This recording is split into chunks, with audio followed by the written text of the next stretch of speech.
What's up, everybody? Hey, can you hear me? Hey. Oh. Hey, Mr. Coffee. What's up? What's up, everybody? Huh?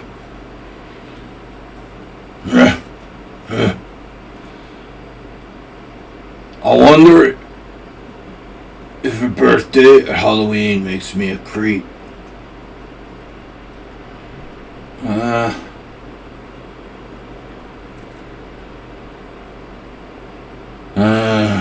Alright guys, what's up? I don't know what to say. Panda is without words. Not feeling like Puppet Master today.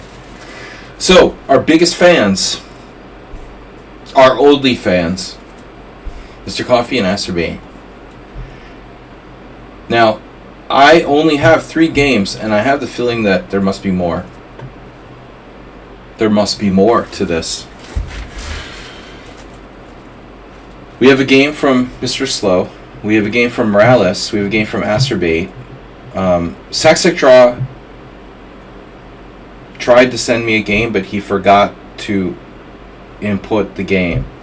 So, that I can't help you with. I can't contact Lieutenant Uhura and sign into the Psychic Network. So if you guys don't send me the link of the game that you'd like to put in, I can't, psychically figure it out. I would like to submit Saxec Draw's game, but that's tough, He sent me a message, and then didn't include the game. I typed the message back to him and he was gone. Alright, maybe he'll show up later. But I feel like I'm missing somebody. Schumacher?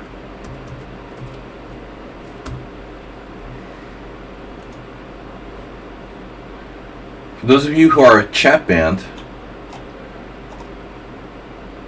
no, that was from last week. Okay. What am I doing here? I'm in the wrong place. Oh no. What is this? Sorry about that, Asterbait. I secretly shared Asterbait's study. Alright guys, what's up? Thursday! It's analysis stream. We're countering chess disinformation. I'm not going to do any blog mocking, but I just want to say that I hate the blogs on liches more than ever. There are these people who crank out blogs every single day, and it's like, what are you doing? Like, why is pumping out this trash, what does that even do, we prefer quality over quantity. So I'm countering chess disinformation. If you'd like to submit a game and you're a subscriber to the stream, please feel free to do so. Without further ado, I'm going to get started with VIP. We should have 3 VIP games here, but Mr. Slow has declined to be a VIP. He likes to stay out of the limelight. By the way, guys, we have 1944-02. 1944-02, so we need to raise, we have 4 weeks, just over 4 weeks, to raise the rest of our funds for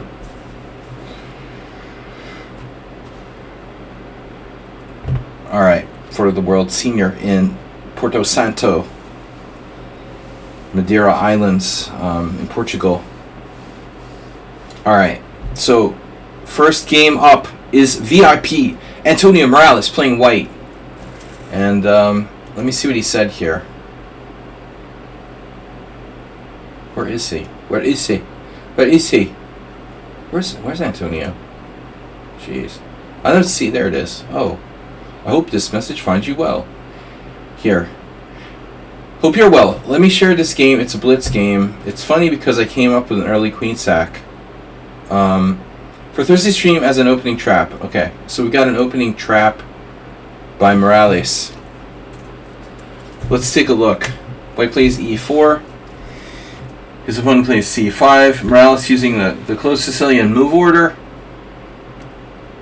I think it's interesting to play this way. It does trick some people into playing lines they normally don't play. So even if you don't intend to play the closed Sicilian, often a good idea to include this knight c3. We can trip people up. Najdorf players need to play like d6, for example. Najdorf and Dragon players need to play d6, and a lot of them don't even understand, you know, below a certain level. So knight to c6, and now Morales was driving me crazy with bishop b5. And again, I was looking at this, and you know, I don't care what the statistics say. Actually, I don't care what I care what the statistics say. I don't care what the engine says. The engine doesn't really like this line that much for white, but in practice, look at the score. It's like sick. Look at the score after g6. Look at the score after e6. Okay, e6 is bad. The only score that really matters here is knight d4. But even so, 35-25, 37-25, 39-30, 35-27, 30-30, and 36-27. If Ben Feingold in some chess school course claims this variation is no problem for white, that's all the more reason to play it, I think.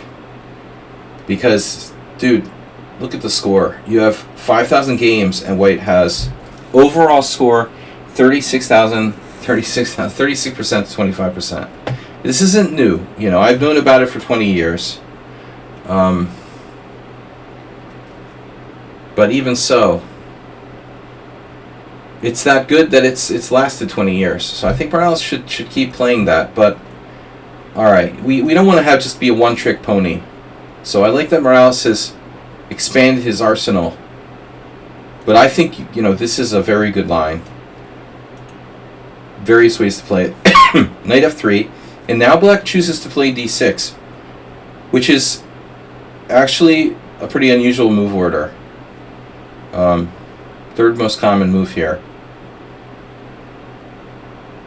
I would play d6 as a classical Sicilian player. So that's, I think, the most likely scenario is you've got an opponent who plays the classical. When they do d6, I remember having this against Hebden in Blitz games. He would play d4, and then we would just transpose back into a normal classical Sicilian, for example. So that's what I'm thinking. When black plays d6, it's specifically classical. You know, if they wanted to play the dragon or the Najdorf, they would have played d6 on move 2. But he plays d6, and now you played bishop b5. Ironically, I played this move the other day. But I don't think it's very dangerous. But it's getting the opponent a little bit out of main lines.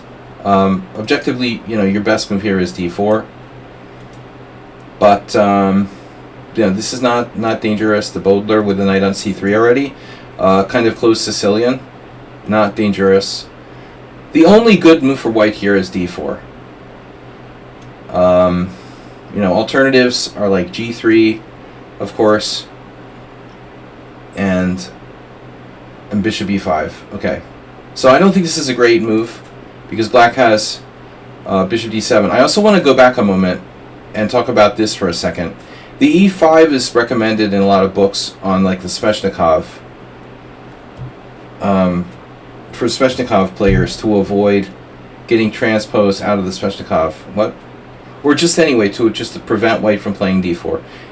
This is a serious line, but white has bishop c4, and also I was going to suggest that, I don't know if this is like an option. Adiband versus Pragnanandha. Alright, anyway.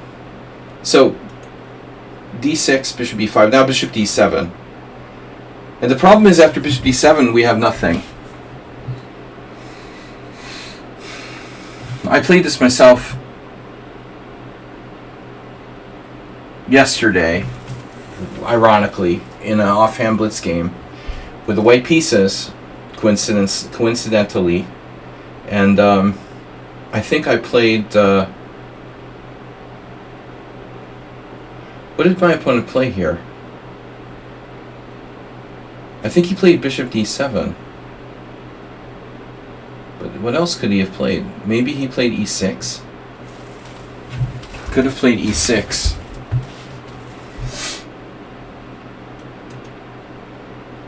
It was something like e6, d4, takes, a6, bishop takes c6, b takes c. Something along these lines. And maybe e6 is not that bad. But this is a very unusual move. Okay, bishop g4, interesting. Like a Nimzo, almost like a Nimzo reversed. So it could also be Rossolimo. It is effectively a kind of Rossolimo. But the problem is the knight on c3 restricts white's options. I think most important factor here. Without c3, this theme to play c3 and then the big center with d4, it's just not quite that dangerous for white against black. But, you know, bishop g4 is experimental. Black should just go here. And now what are you going to do? Your best move objectively is like maybe d4, transposing to the Rouser variation. This has a name. I can't remember now. I can't remember what it's called. It has a name, bishop b5, but considered to be ineffective. It's actually not that bad, but only equal. But anyway, we got an original position here after the text move bishop g4. So what can we do?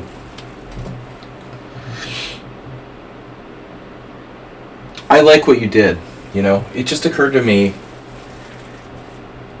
without actually looking at the moves. You know, the normal thing to do is like h3, okay, double the pawns, etc. But, you know, what Brown's did is interesting. He plays d4, and he's like, okay, if you take, I can just take with the g-pawn. And I can probably castle either way, but very likely on the queen side. So takes, queen takes d4. And there are some games here. Look at this. But nobody good with black. Okay, there is one. Vitulinch played it twice. There's a Leon Hoyos game from 2009. So there's a few. But unusual line. I like the way Morales played. It was creative. C takes d4. And we're expecting queen takes d4.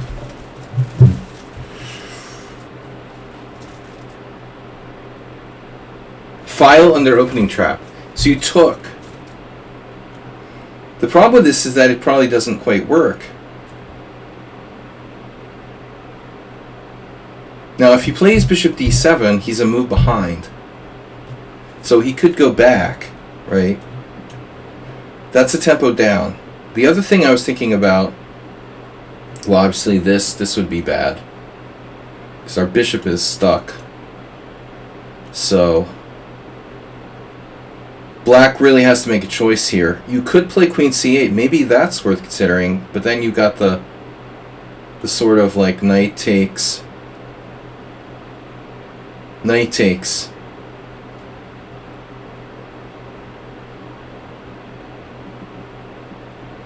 Pawn takes or bishop takes d1 and then knight takes a7 check. Gonna get the queen anyway. So I'm just trying to think if black has any other option other than accepting the sacrifice.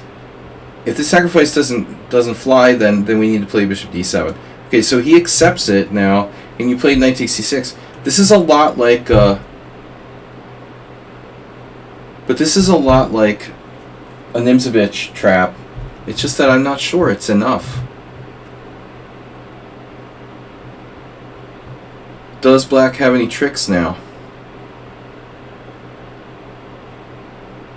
There's always this stuff like queen b6. That's what he played.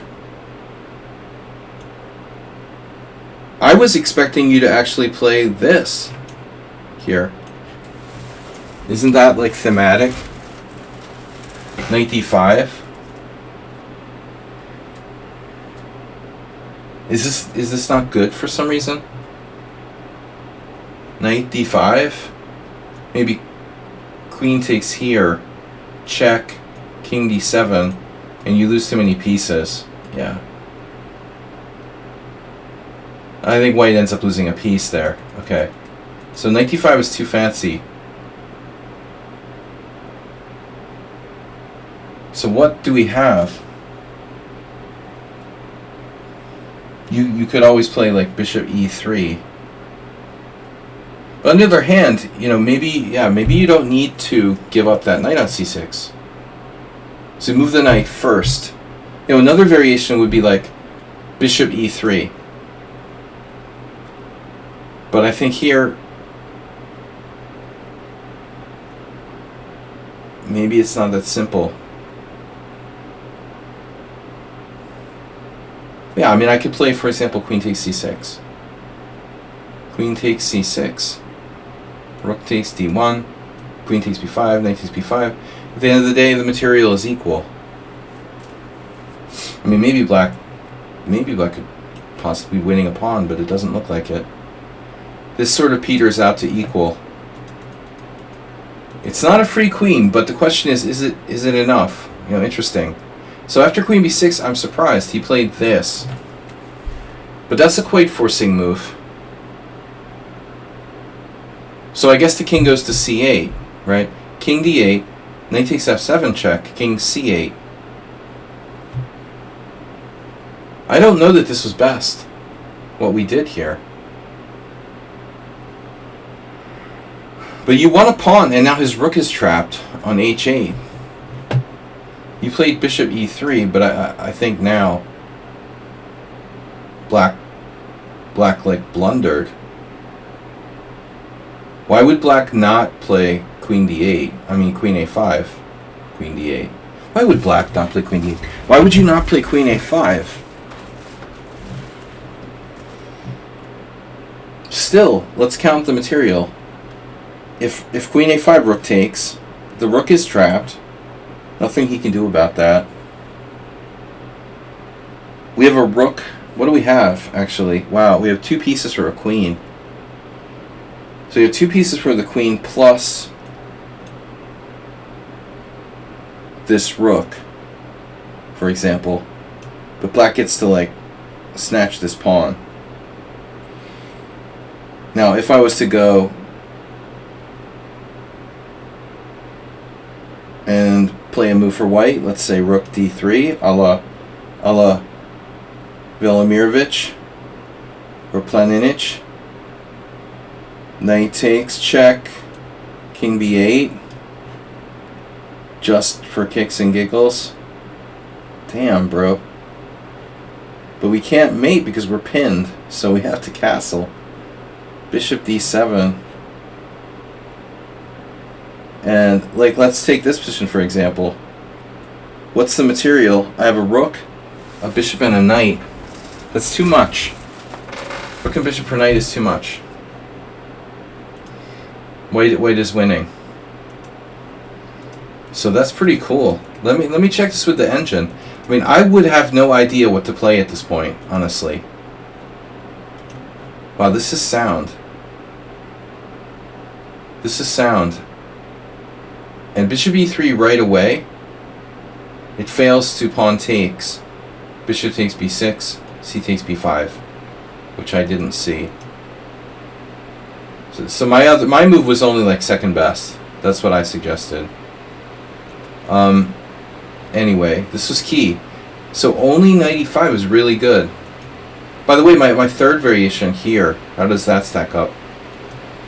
It's not even close to good enough. Yeah, this is not good enough.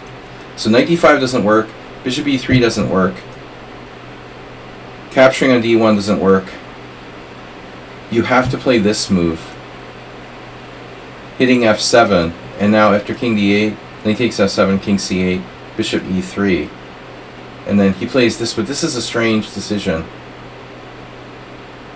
I guess it's kind of a cheapo. It's as if he's like hoping you play knight d5 and like fall for that, but then you could just go back. So I don't know.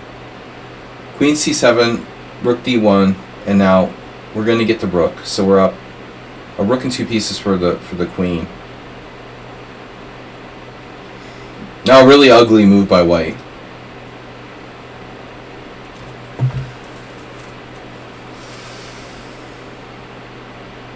Bishop d3 is really ugly. It's not aesthetic at all. I hate bishop d3.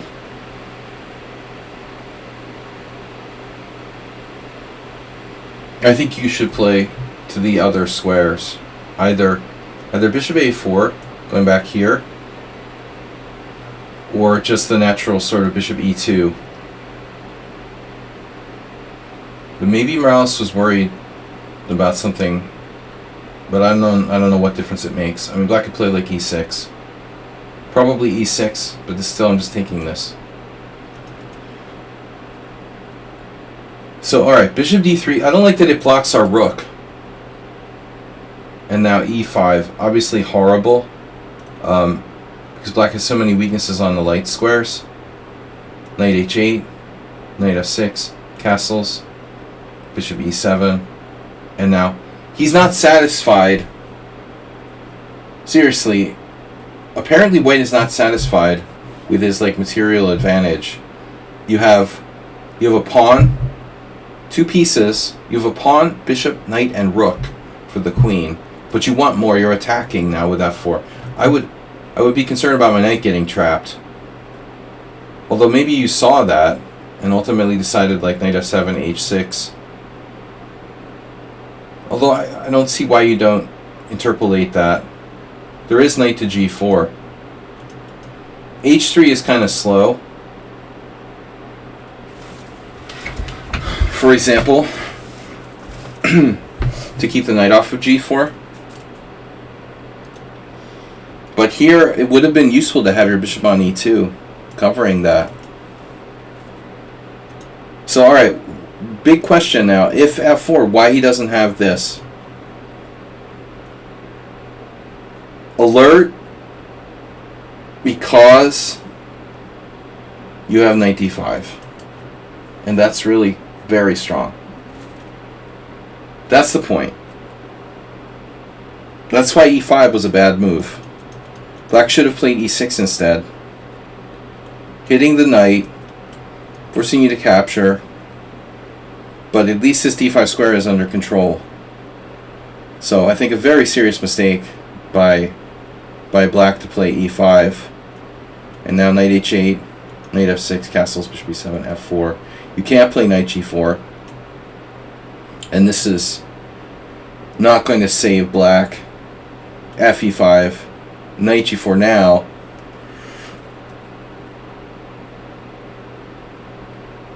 Well, we always have knight d5.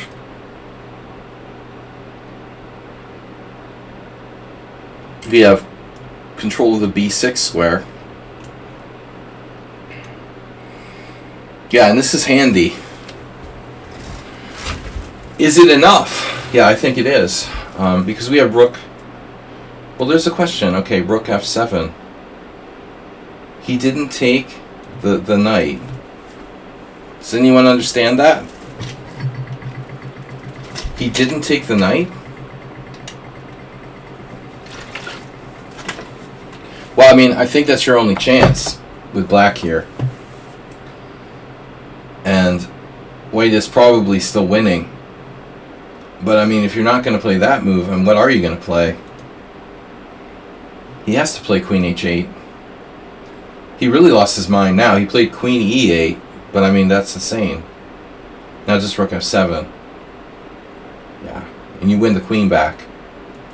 And so after this, he resigned. Queen takes e7, knight e7. And if king e7, whatever he does, you're up. You're up two pieces. Yeah, I don't know why black wouldn't play queen takes h8 here. He's totally lost anyway, but, I mean, you gotta try it. Because after queen takes h8, rook f7, you have rook e8, and you're still, you know, theoretically black is still alive in this position. It's -7 almost. But what's the material? Material is equal. The position is literally equal material.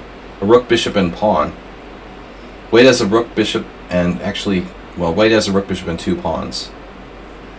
Rook, bishop, and 2 pawns. For a queen. That's not equal. Yeah, that's 10 points of material. It's 1 point up. Alright, anyway, what's really cool about this game, though, is Morales invented this queen sacrifice. So d4 had been played in this game from 1983. Players I've never heard of. Sorry, 93. I need my glasses. Dr. Chip Chance. Enrique Fernando Aguado. 1993. It's funny, though. But, it was a big mistake. Black should play bishop takes f3 first. So, this is a major blow to Morales' queen sacrifice. If black takes on f3 first, you're obligated to transpose. He thought he could just play it either way. It turns out not. You have to take first and then take on d4. And then queen takes d4, and we'll transpose back into these other games, which is like a hybrid variation. I mean, at the end of the day, I don't really like black's position, and I don't really like bishop g4. I think the problem with bishop g4 is that you don't really have justification for giving that bishop up. So bishop d7 is clearly a better move. This is another interesting possibility, e5. I think I played this once against Morales, though I didn't know what I was doing. I'd never played it before. This e5 is another reason.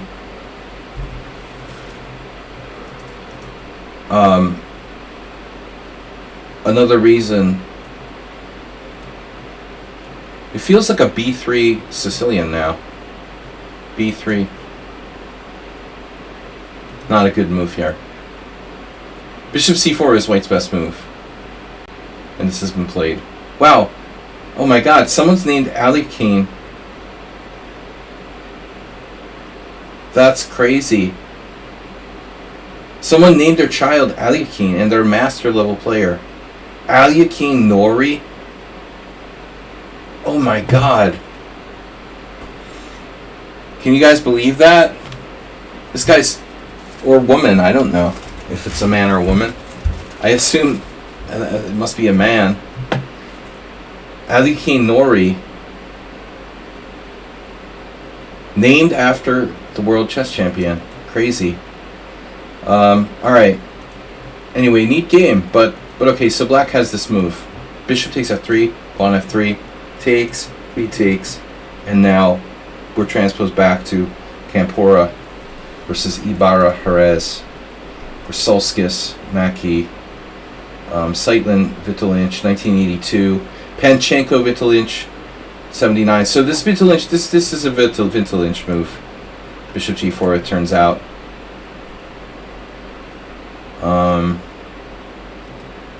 Maybe from a different move order, huh?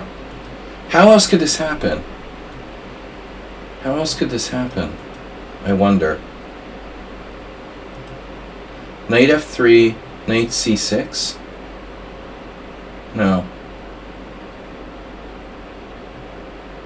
Bishop b5, d6, d4, c takes d4, queen takes d4, bishop g4. Oh wow.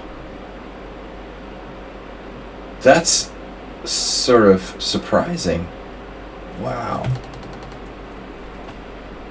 Wow, there's 65 games here. Dreyev, Duda, Zvygintsev, Lembit, Delgado, Musesian. Really? This is shocking to me. I mean, that's such an important piece. And it just doesn't seem like bishop takes f3 is even a threat. That's crazy. I would think this move would just suck for black. Wow. So after knight c3, the computer, if this is any indication of the failure of black's position, the engine wants to play bishop d7, losing a tempo. Bro. The computer literally wants to play bishop d7. My computer is not that fast. That's how bad this bishop g4 is. Then e5 is in the top 3. Queen c8. So if you analyze with Stockfish at depth 28, it doesn't like any of the 3 moves that have been played over the board. It prefers all 3 different moves. Bishop d7 losing a tempo. Queen c8, which might actually be a decent move. I was looking at similar variations of that. It's actually not that stupid. And then e5.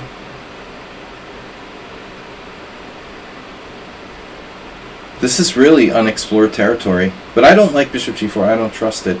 I will say, though, in the lines of bishop d7 against this Moscow variation, black is often very restricted and faces a very narrow path. You know?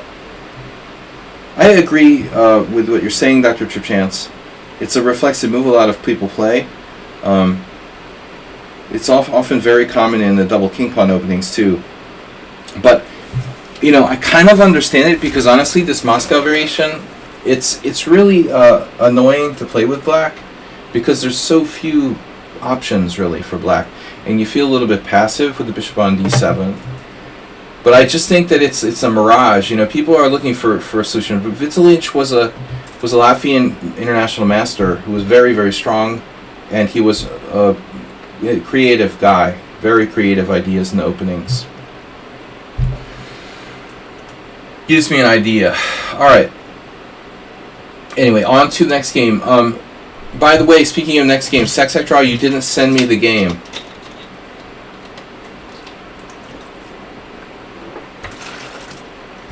I didn't see Stockfish 17, but on this computer it won't matter because my computer is just a laptop, and it's a 2 years old laptop. It's more than that actually. It's like 3 years old, and it's not that fast. I'm not sure what Stockfish I have matters, you know. My machine just isn't that great. But it might not hurt to try Stockfish 17. Let's see if it blows up. See if it blows up my computer. Well, let's see what it says of this position. Stockfish 17. Black to play. For bishop g4,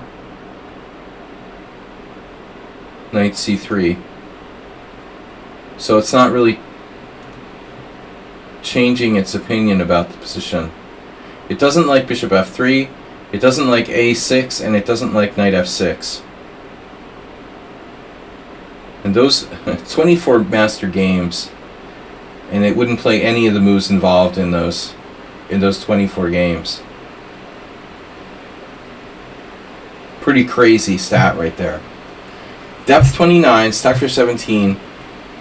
You have 24 games over the board master games, and nobody even hit the top 3 suggestions of Stockfish in this position. Number 1 being Queen c8. I like this. Keeping the tension. Although, you know, it's not optimal. The move Queen c8 is not optimal. It leaves the rook having trouble getting in. So I don't know. Queen d3, g6. Bishop a4. That's an interesting move. Bishop a4. Preemptive. If you do that, I do this. You lose tempo, I lose tempo. Stockfish 17. Alright, let's go on. Master B, what's that? Oh, from Sac Draw? Alright. You sent a Kuprechik game?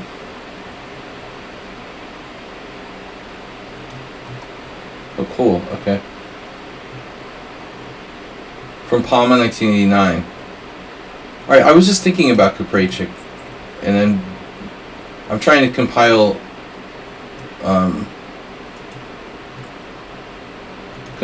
a series of games with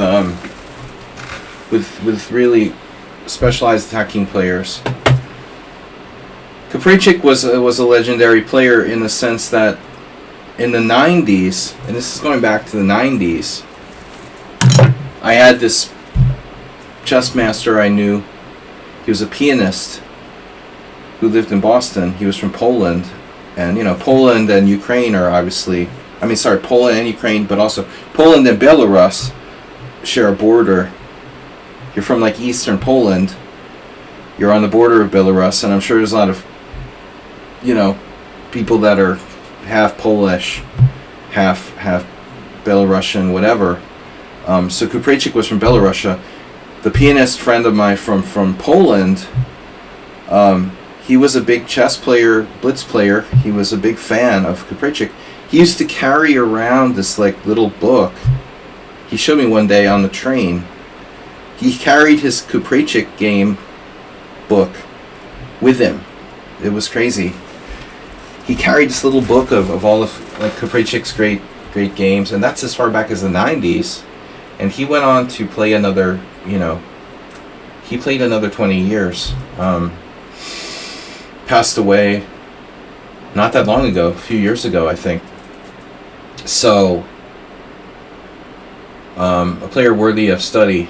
But the thing was that this guy loved sacrificing. He loved sacrifices. He was a wild player. And Kuprejcik inspired him. Alright, so anyway, it's Jaime Sunia Neto from Brazil against Kuprejcik. I tried to get chapter PGN. I'm just going to do copy PGN. Alright, we go back. Add a new chapter, paste. Damn, I'm thirsty. Alright, so where are we at? We've got Mr. Slow not here. Late.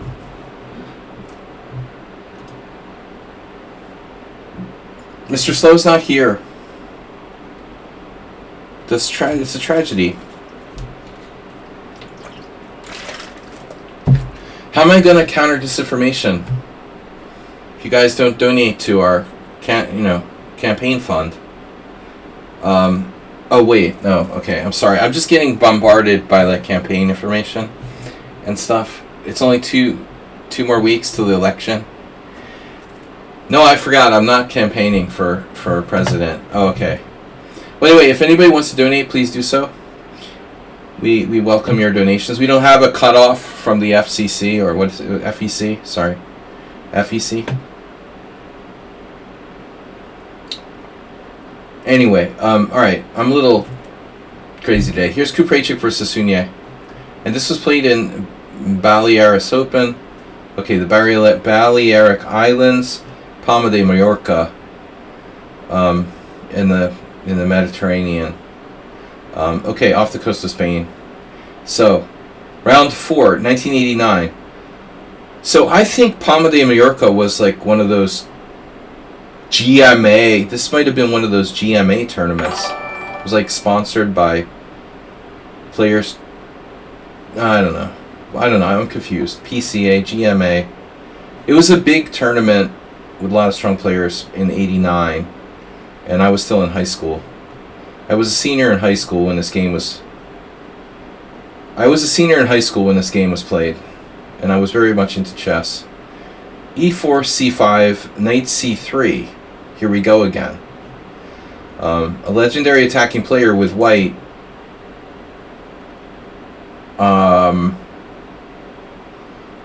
Fooling around with the move order, right? Try to confuse people. Black plays A6, and that became more common later. World Cup. Yeah, could be Acerbate. That's right, 89, 88. But these guys weren't super GMs, Kuprejcik was a legendary attacking player, but not that highly rated. And the same thing with Neto, Sunia Neto was probably Brazilian champion, but he was never super high rated. So they're playing in some open here. It's not the elite,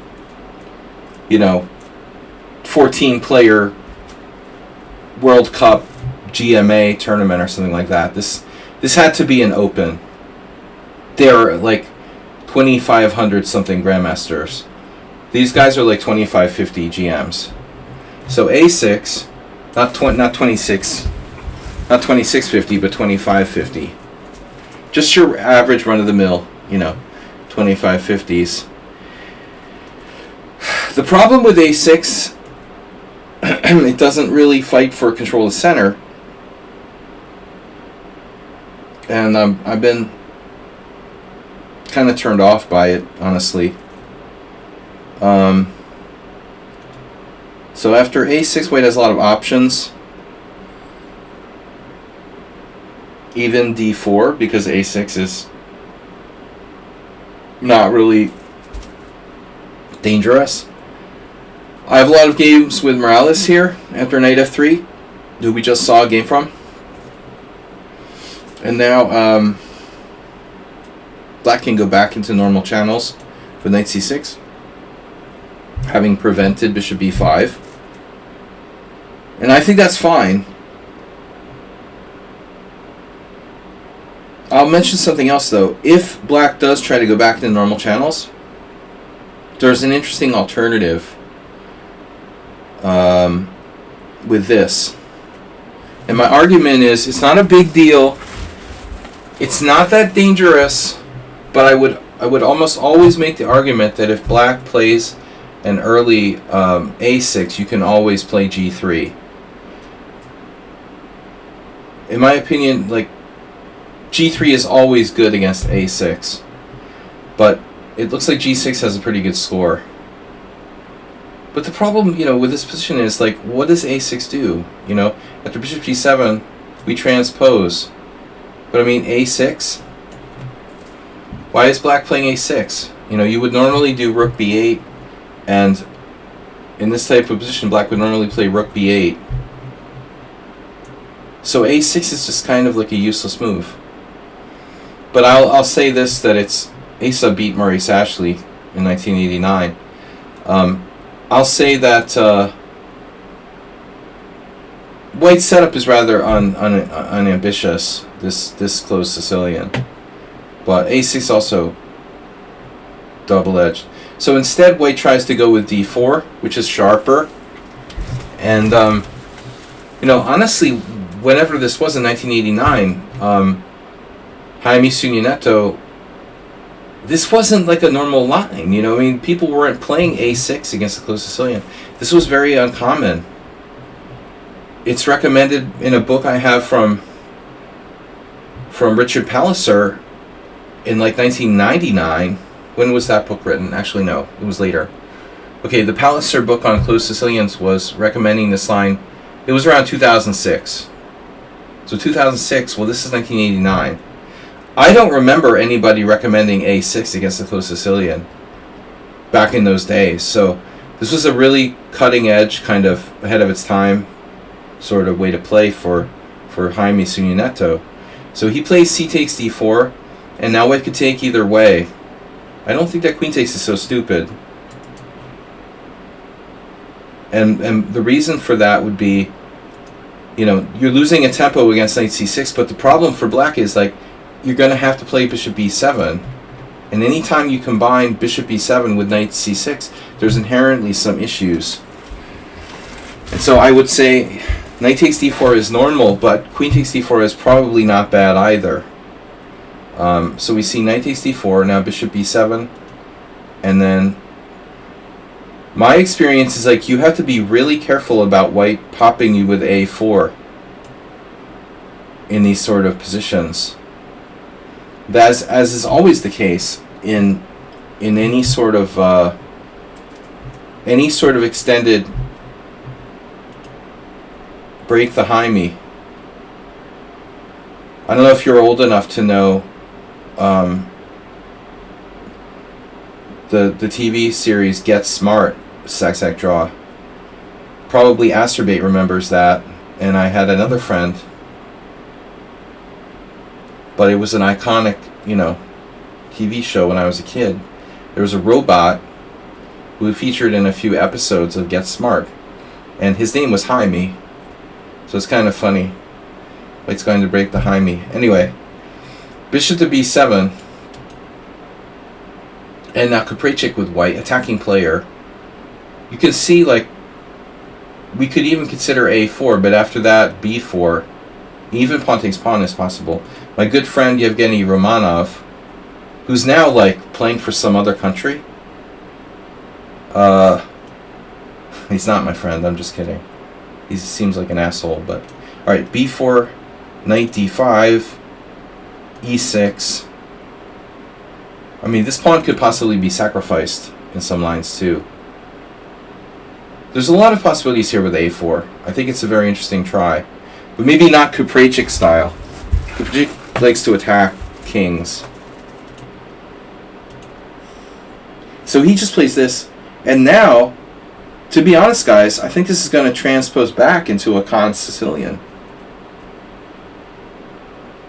So we actually, with this move, we actually transpose back now as black plays e6, and is transposing back into a type of Khan Sicilian. And honestly, you know, even this line, if we do a normal move order like e4, c5, knight f3, e6, d4, takes, knight takes d4, a6, Khan Sicilian, knight c3. This variation with b5 also was not really commonly ever played in that era, in the late 80s. You might find some games, but it wasn't a main line until later, like 10 years later. It became very, very popular in the late 90s. It became a trending variation. Typically, black always played other variations, queen c7 for the most part, or knight c6. So this game is interesting for several points, you know. First of all, it's a hyper-modern kind of line for black with a6 in the closing. And now we transpose to a pretty modern attempt in the Khan Sicilian for black. And then e6 castles. And I guess one of the things that I don't know much about this position at all, but I do know that in those early b5 variations of the Khan, oftentimes black puts the queen on b6. But here it's probably too late. If queen b6, bishop e3, bishop c5,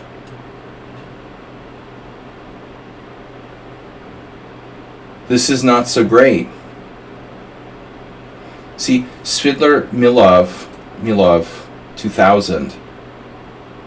I mean, that's more like it. So queen b6 not a common move here. He plays queen c7. Now this is a common move. Classic Paulson idea. Controlling this diagonal, controlling the e5 square.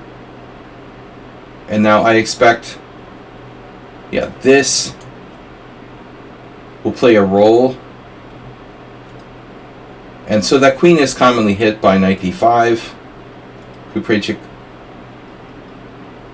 you know, as I told you, my friend from Poland, Bogdan, he didn't really play over the board, but he was an extremely strong blitz player. I would say he was like 2350, 2400 blitz. He you know, no doubt, like, had known this game. I'm sure he knew this game. He loved to sacrifice knights. I would expect lots of knight d5 sacrifices. So mostly rook e1. I mean, this is most common with knight d5. Instead, Kupreichik plays queen e2, which is a normal square for the queen in these type of Khan Sicilians anyway. But it has the advantage of connecting the rooks, or preparing to connect the rooks. So I think I might like this better than rook e1. And obviously we still have f4. But black plays knight c6 now, and our knight's hanging. So I think this is still a standard position. Knight takes c6, and my friend Joe, who I call him the weed master, Joe used to play this line with black. So knight d5, bishop c6. Knight c6, bishop takes. And if knight d5, you can play like queen b7 or something. So knight c6, a very strange recapture at first sight. But maybe this is right, okay. Yeah, queen takes c6 is right. I'm right, wrong about this. If you play bishop takes c6, you're really, you know, you're going right into knight d5, and so black would have to do that probably. And like, and what are you doing now? You know, you just have a stupid position. So queen takes, right? By the way, like, you always have to consider pawn takes. But e5. Now we're getting back to Mr. Slow. Mr. Slow's games that he submitted to the stream. And examples of Velimirovich and Geller that I've looked at. And if you get an e5, usually black's in trouble.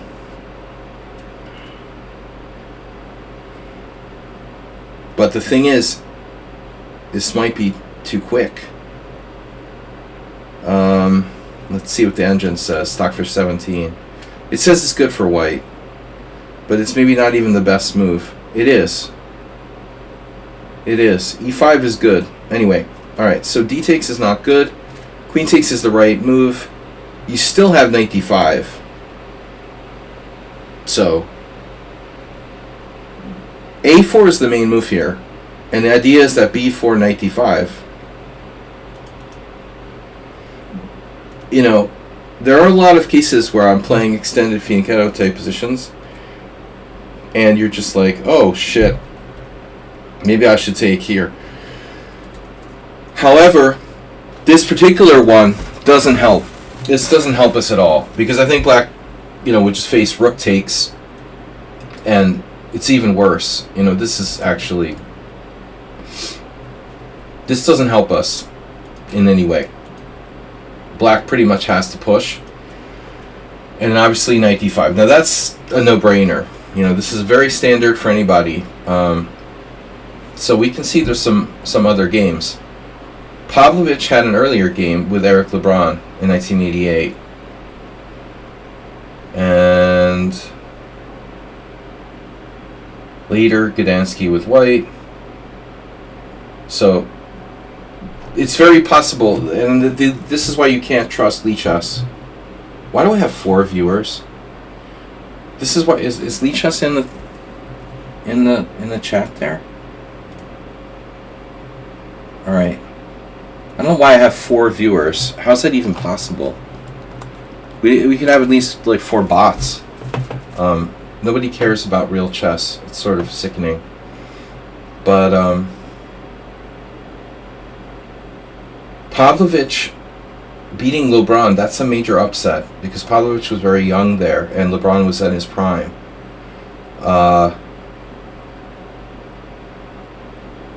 That's the first game. It was played in 88, so the year before. And the way these guys shared, you know, their knowledge in games in the Informator and stuff, it's possible this was already known, but that it wasn't as quick, the information wasn't as quick to move around. You know, there's no guarantee that Koprivchik and Sunya Neto knew about the game Pavlovich versus Lebrun. If it had been like Korchnoi against Kasparov, I guarantee you they would know. The top games everybody like studied very quickly, but mid-level Grandmaster games, like for example that Pavlovich, up-and-coming player against an established Grandmaster, not necessarily, you know, the game is known. And if it's not in the Informator, okay. So knight d5, now what does black do? Knight f6, trying to develop. The knight just sits there.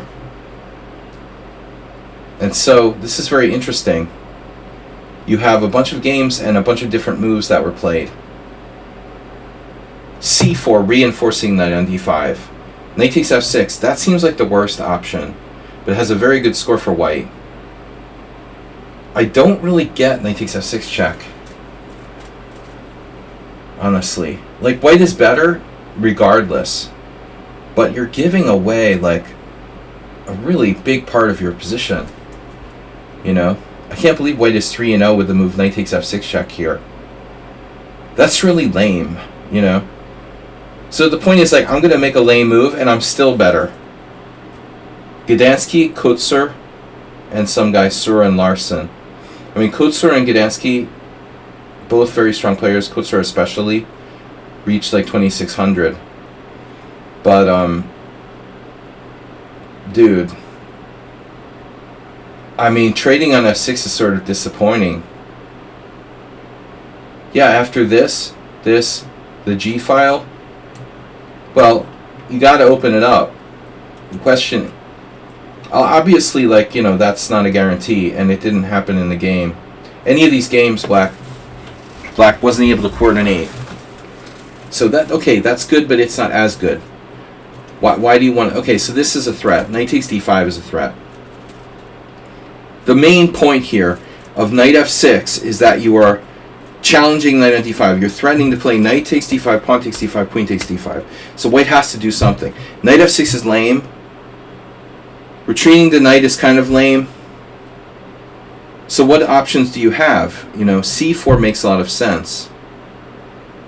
However, what would happen if you play c4 and black takes en passant? What's the BFD? You know, I mean, this would be my question. c4 is fine, but what do we do on en passant? And so this is how LeBron played and lost against Pavlovich. But honestly, yeah, that's kind of weird. Because this seems like it's a step in the wrong direction, you know. Pavlovich went on to win, but black has a 50% score here.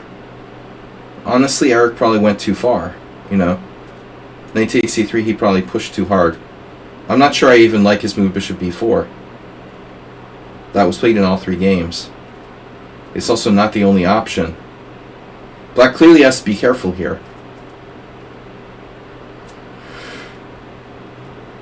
But yeah, no, I mean, the Koprechik move actually, if you think about it, it's the most uncompromising. Because this move doesn't allow black to take on d5. It's really the only move, you know, that allows white, let's just say, it's the only move that allows white to maintain his knight on d5. First thing we have to ask, though, is obvious question: what would have happened if black had taken on d5, and why is this so bad? Because that's the first thing I would do. You know, I mean, obviously, you can't take with the pawn because pawn takes and you lose your queen. But if you can't take the pawn, the next best thing is eliminate that freaking knight. You know, knight takes d5. Now bishop takes is possible, and black is worse. But is it so bad? You know, I mean, I move the queen back somewhere where it can't be attacked, and you know, okay, maybe I'm not even threatening to take this. I'm not sure. But does white's... Yeah, I guess white's attack is pretty nasty. White could just stick a bishop on g5 or something. It doesn't look fun. You know, it doesn't look fun for black after knight takes c5, but it still might be his best option. I can't believe that neither of the players played that. Both Jaime Sunieto and Anna Zuzulia. There's a strong male player named Zuzulia, but I think it's like the brother or something. Knight takes d5, bishop takes d5. Why not give this a shot? This is crazy, actually. Look at that. It's like a psychological thing. They played bishop e7.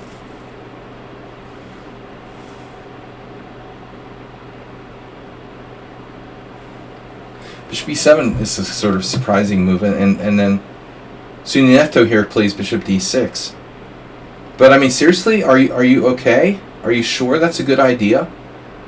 Like, my question would be like, why the fuck wouldn't anybody take this? You know, I understand it's not simple, but you gotta try to defend yourself and just accept the fact that you're worse.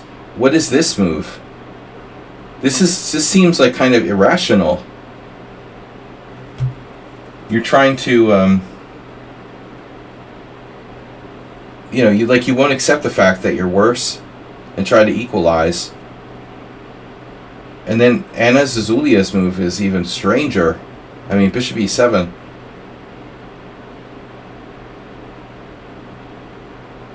Yeah, I mean, that's like you have no You have no strategic understanding. I mean, after this, it's like, okay, black's king's in the center and the dark squares are weak. And white doesn't have to do anything fancy. She just played f3. She's better. White is just better here, you know. I mean, I think black's lucky to get a draw. So that's a really ugly move. But taking is obvious. The computer agrees. Funny, it thinks her bishop e7 is second best. Huh. It's not that bad. I think it looks ugly. Alright. So this is really reckless. And now...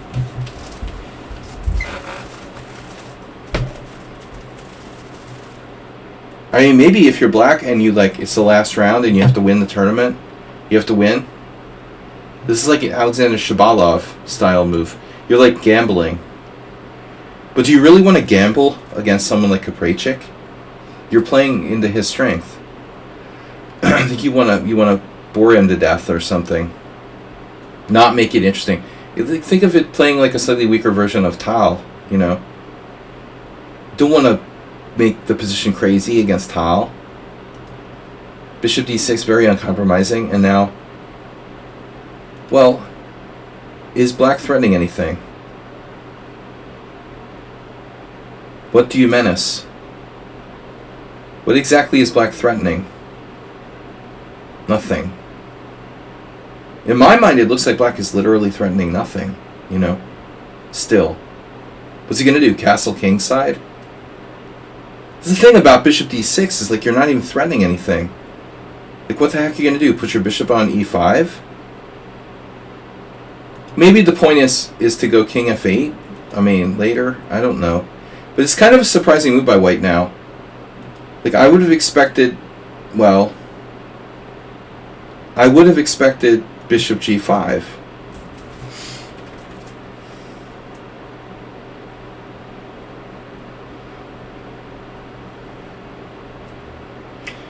Maybe he didn't like this for real.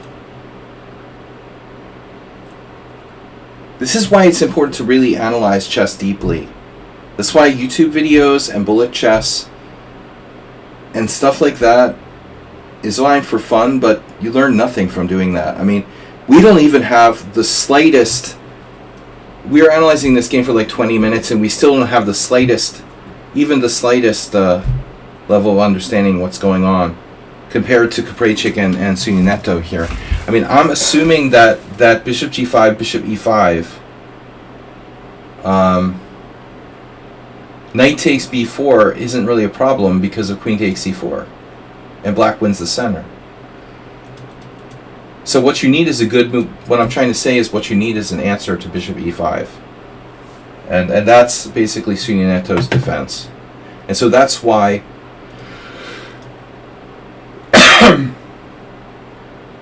at the end of the day, that's why, and maybe the only reason why, Kaprecik chooses not to develop with bishop g5, which otherwise looks like a good move. He plays rook d1 instead. And there's something a little bit weird about this move. Because we're leaving the queen side at home. You know? It's not... Like, Alexander Alyakin wouldn't like this move. You know, he would prefer to develop naturally with bishop g5.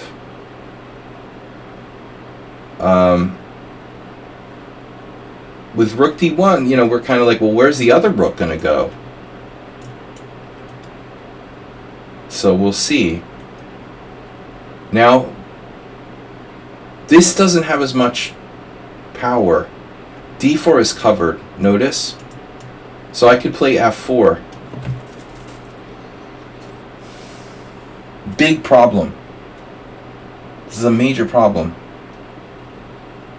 And I can always answer the queen check with bishop e3, so there's nothing for black here. He has to retreat. So the key with rook d1 is that you're covering the d4 square, first of all. There are also tactics. And you're also supporting d5, so you're actually threatening like e5 as well. So bishop e5 doesn't work. So now black moves his bishop again. And I guess there's some case for this because, you know, now that the rook is moved, f2 is a tiny bit weaker, but still. Black lost more time than white. And we also have a rook lift. Now, where's black going to put his king? Castling into an assault? Castling queenside, maybe? Taking your chances? So this is where Capricci got, you know, creative with the tactics now. I have an interesting question.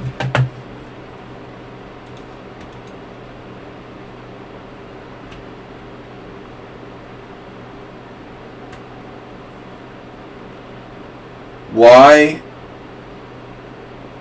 if you like this move, why not go here first?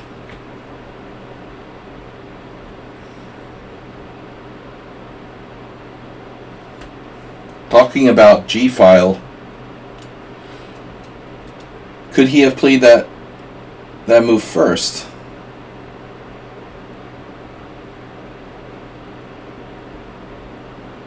But let's just say take. Knight takes f6 check. This is not an option. But for argument's sake, let's go here. Because of the mate. I still think the position is rather unclear. You know, rook a d1 and serious threats along the d file. You know, it's possible that Capricci was considering bishop h6 on the previous move. And then it was like, oh, I'm not sure. I'm going to play rook d1. And then black goes here. And he's like, hey, this is even better now. Because you have a clear shot against d7. Now it makes more sense because bishop h6 takes. Knight takes f6 check. And black is facing a problem at d7. I don't know if it's winning, but it's certainly not like fun for black. I mean, this is clearly bad. And this is clearly bad. Rook takes d7, followed by king f6 and queen f3.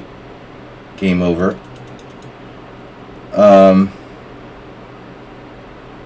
Yeah, so no answer there. It's much stronger now. Black plays castle queenside.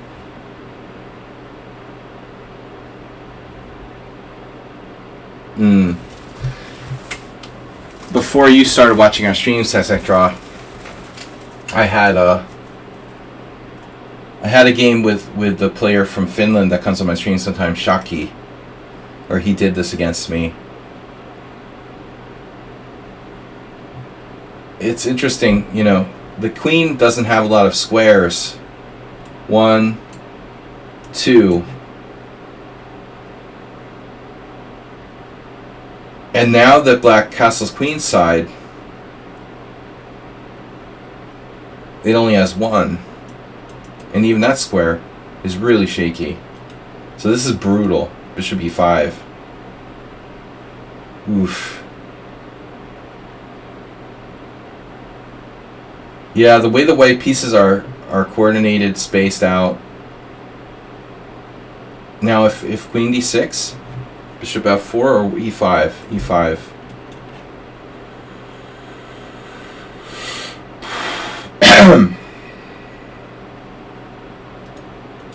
No defense. Yeah, very nice. And so it's trapped. He has to go here. And now black, I mean, black has to face e5. White could play e5. But after queen takes d5, rook takes d5, knight takes d5.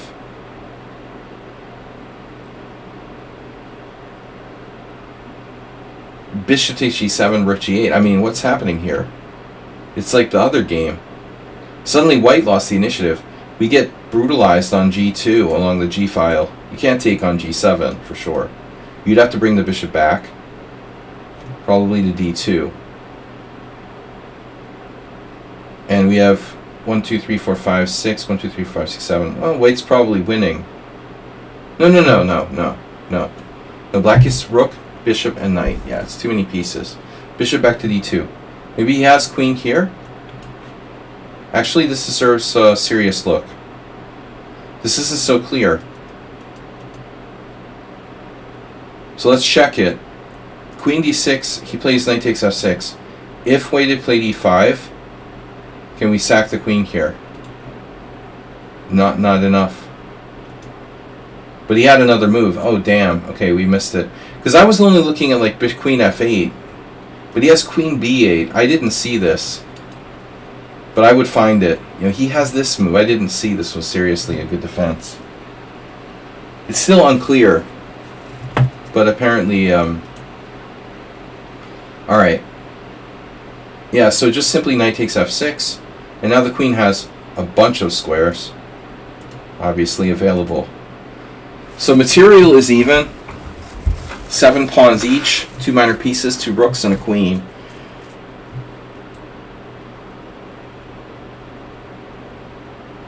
What are you going to do? Bishop takes g7 will trap an exchange if you don't play queen f8. Any other move, I have bishop takes g7, and the rook is trapped.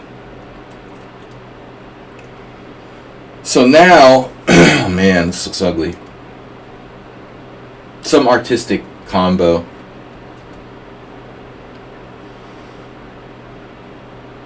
You got to look at everything here. I mean, black is sort of paralyzed. His king is open. The white pieces are active. It's possible even b6 is a move. b6 looks pretty scary, you know.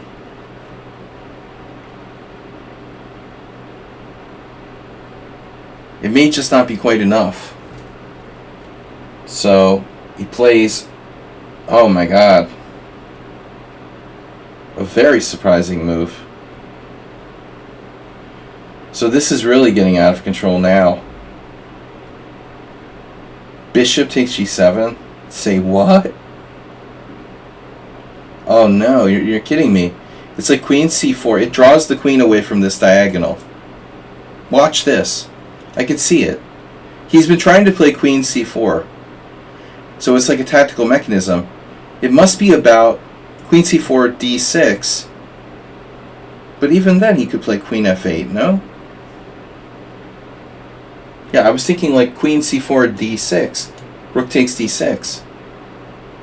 The problem is, like, you could go back with the queen to f8. Queen c4 is not a crushing blow.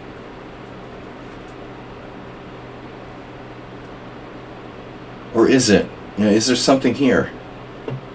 It is queen c4, but there's something strange about this now. I don't get it. That's all fine and good, but what about queen f8? I don't understand. What's the point after queen f8? See, it's like the Wizard of Oz. What you guys don't see is what goes on behind the curtain. We can all see d6 coming, and I see it. You know, everyone saw it but you. But what do we do on queen f8? What's the point?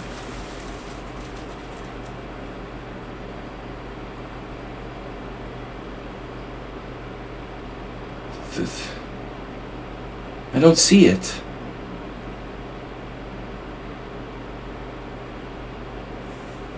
I mean, it's like a tactics puzzle.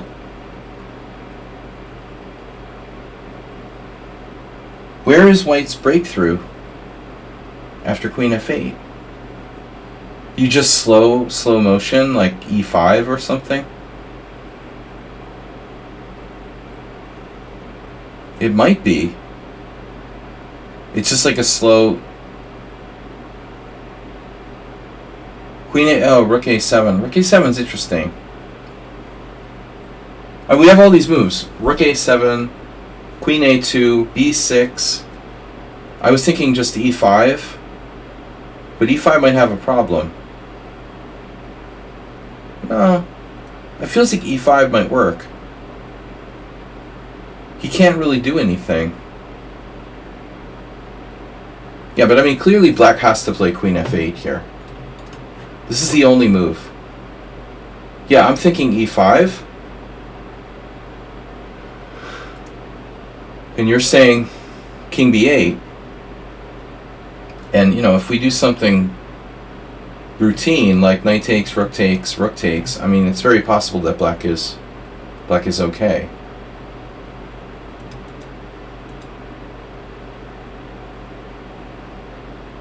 But keep in mind, there's this type of idea.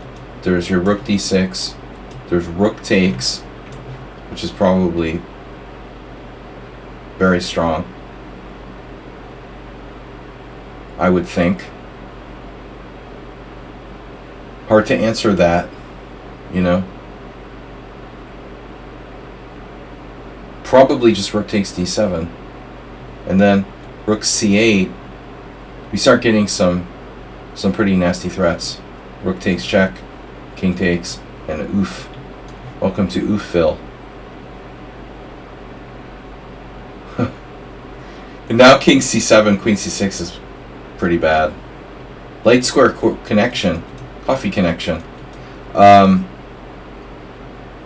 I'm guessing that's what it was. So he played d6, but I can feel the rook takes d6 coming. Boom. But that should be pretty freaking obvious.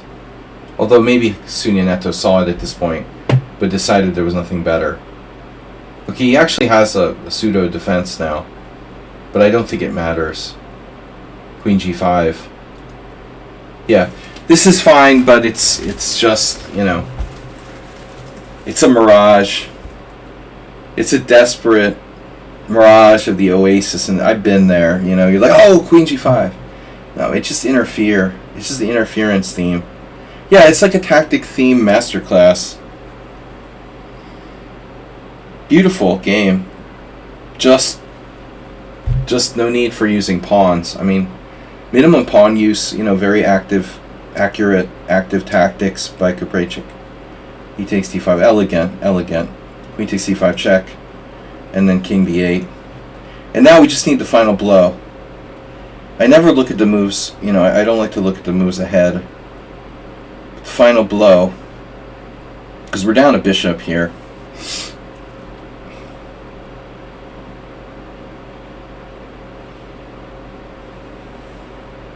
Rook b6 is very interesting. Rook a7. Well, obviously, queen a7. There's multiple possibilities. Rook b6 looks slow. Rook a6 also looks a bit slow.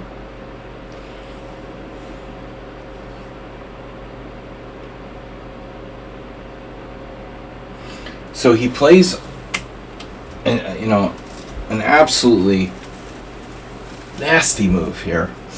Rook c6. Because it gives us this mate on a7. So he goes rook c6, and now queen a7 is almost unstoppable. So you have to take the rook.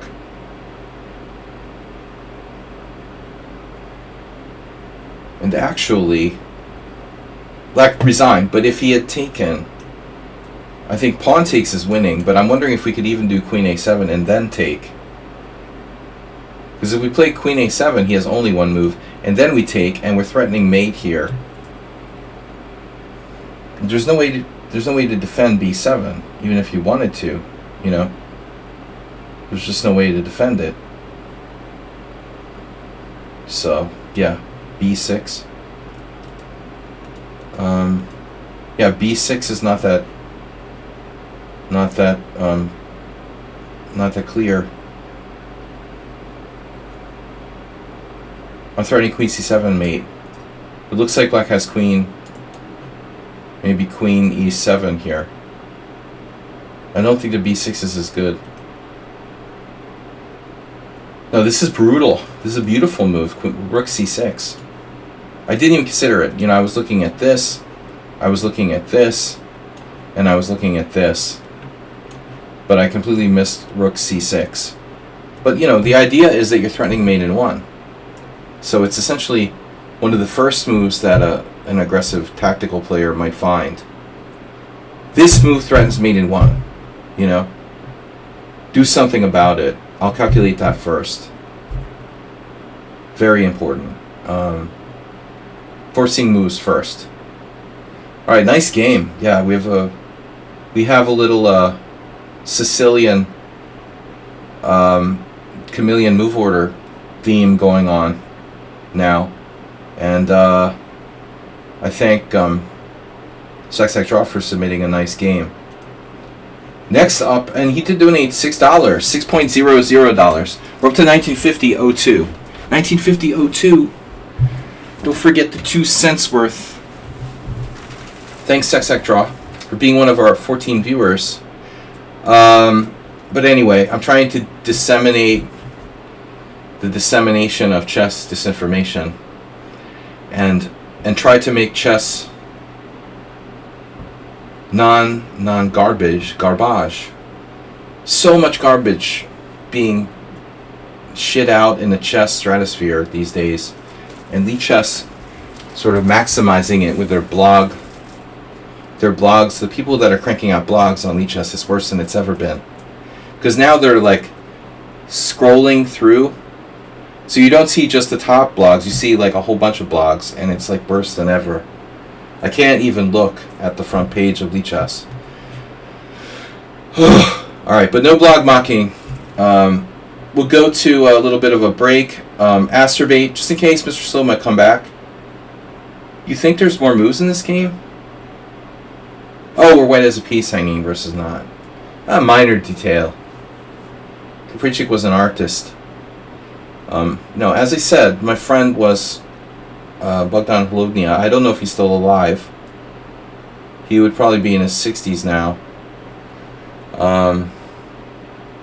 I don't know. He was a concert pianist, but he was a massive fan of Capricic, and he played in that style. You know, it was interesting. Alright, so back to probably Nedog would have remembered him. I'm not sure. Back to the games. Asterbate is up. I'm gonna save Mr. Slow in case he might show up. You know, he's usually here earlier if he's submitted a game. Like here we've got Planinich versus Georgiou. But in an off chance that Mr. Slow is coming late today, I'll hold off on his game until next. This is Asterbate playing white. Knight f3. The new modern Asterbate. Knight f3, d5, and now b3. Knight f6, bishop b2. Knight c6. So this is a commonly played move.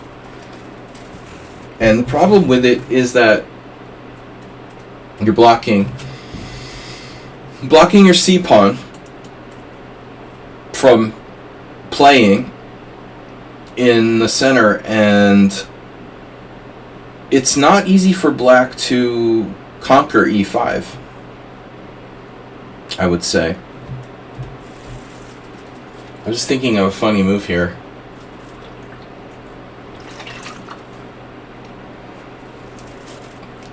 You know, objectively, Nimzo Larsen, this opening for white is not objectively dangerous. So white doesn't necessarily have an advantage. But at the same time,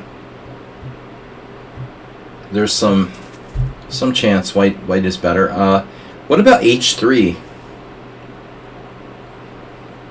Wonder if you might consider playing h3. I expect Asterbate to play e3.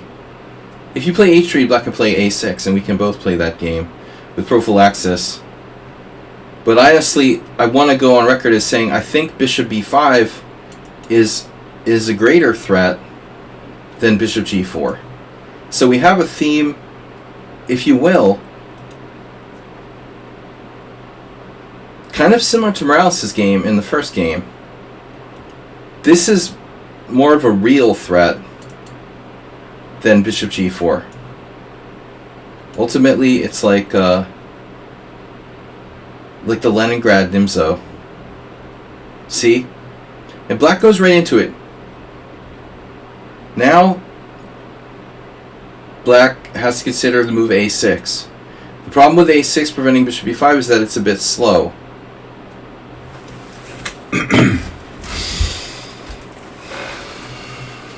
So, we don't see any examples of a6 in the opening explorer.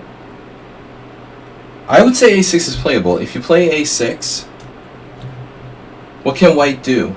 You know, the only thing that white can really do is try to hit the center with c4. And now you can play e6.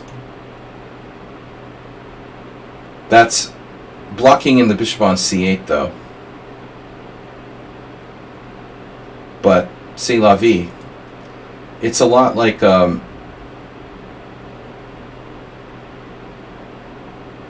Rogozin or something like that.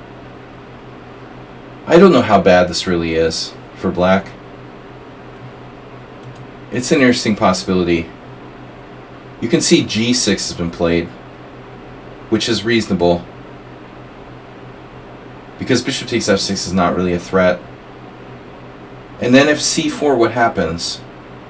I'm just saying, like, black plays g6, what happens on c4? How does black deal?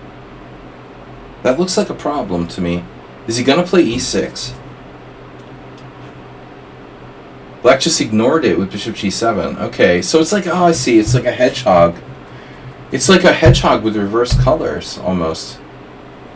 D takes c4 can't be great. I don't like the look of this. Wow. Lukas Yarmola lost against a 23-36 player, Monica Lewinsky. That's really bad. Yarmola is a pretty good player.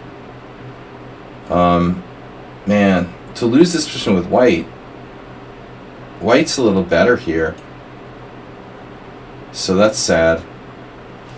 Alright, anyway, black plays bishop g4, and now, yes, don't play passively. You know, I think this is a really important move for Astrobate.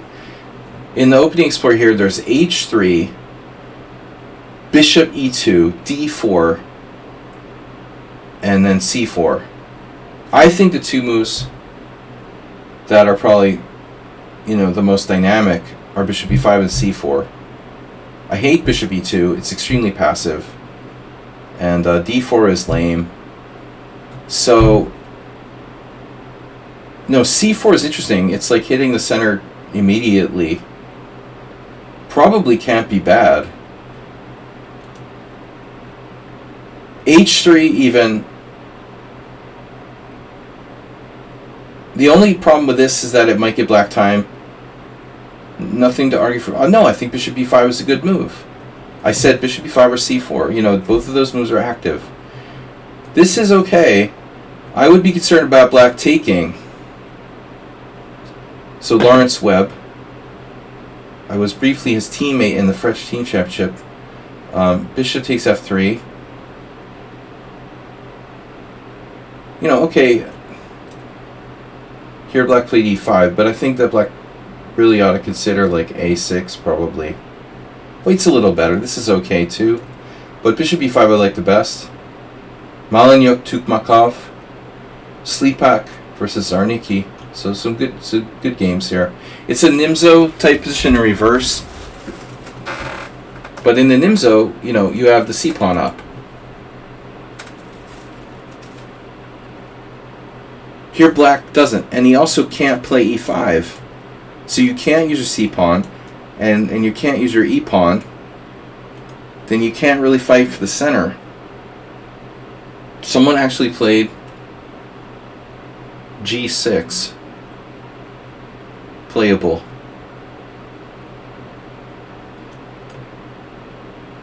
That's what Zarnicki did.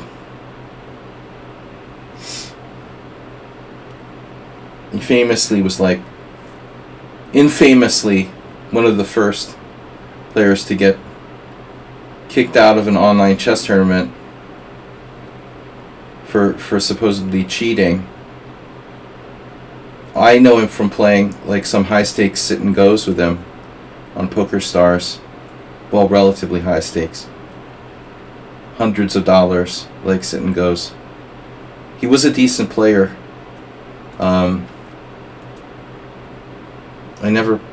Maybe I played him at Blitz years ago. So, like me, I think he stopped playing chess for a while and played poker.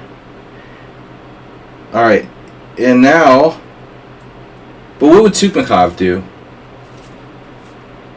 Queen d6 we've seen before, and it was played by Tukmakov. Sadly, Tukmakov of course, legendary Soviet grandmaster from Ukraine,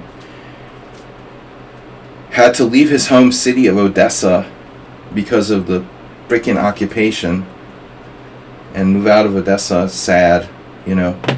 Somebody who's like a hero, a national hero of Ukrainian chess, to have to abandon his own home in his 70s is a really sick, twisted world we live in.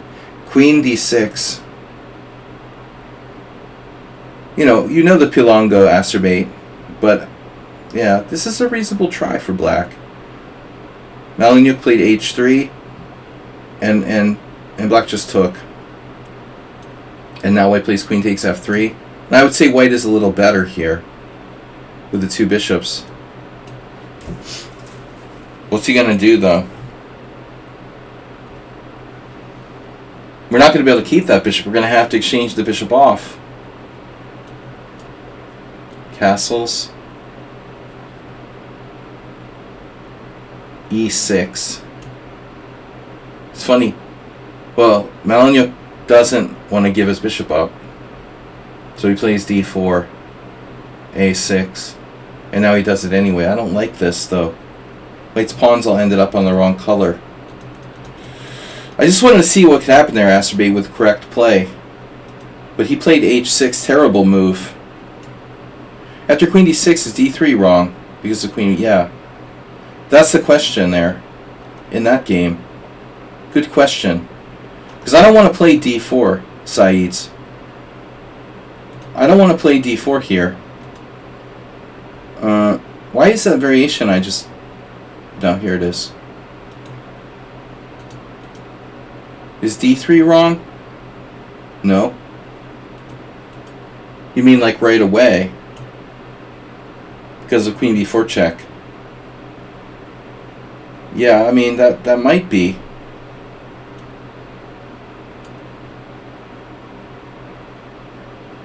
The bishop can get trapped outside the pawn chain there. But I don't see any reason to do that. He castled. Black plays e6. Now,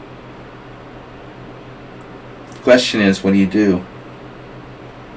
There's some interesting possibilities here for white. I mean, maybe you could get really creative. And, I mean, this is kind of extreme. I was even thinking about rook c1. Maybe I'm going too far. But I think that all options are on the table.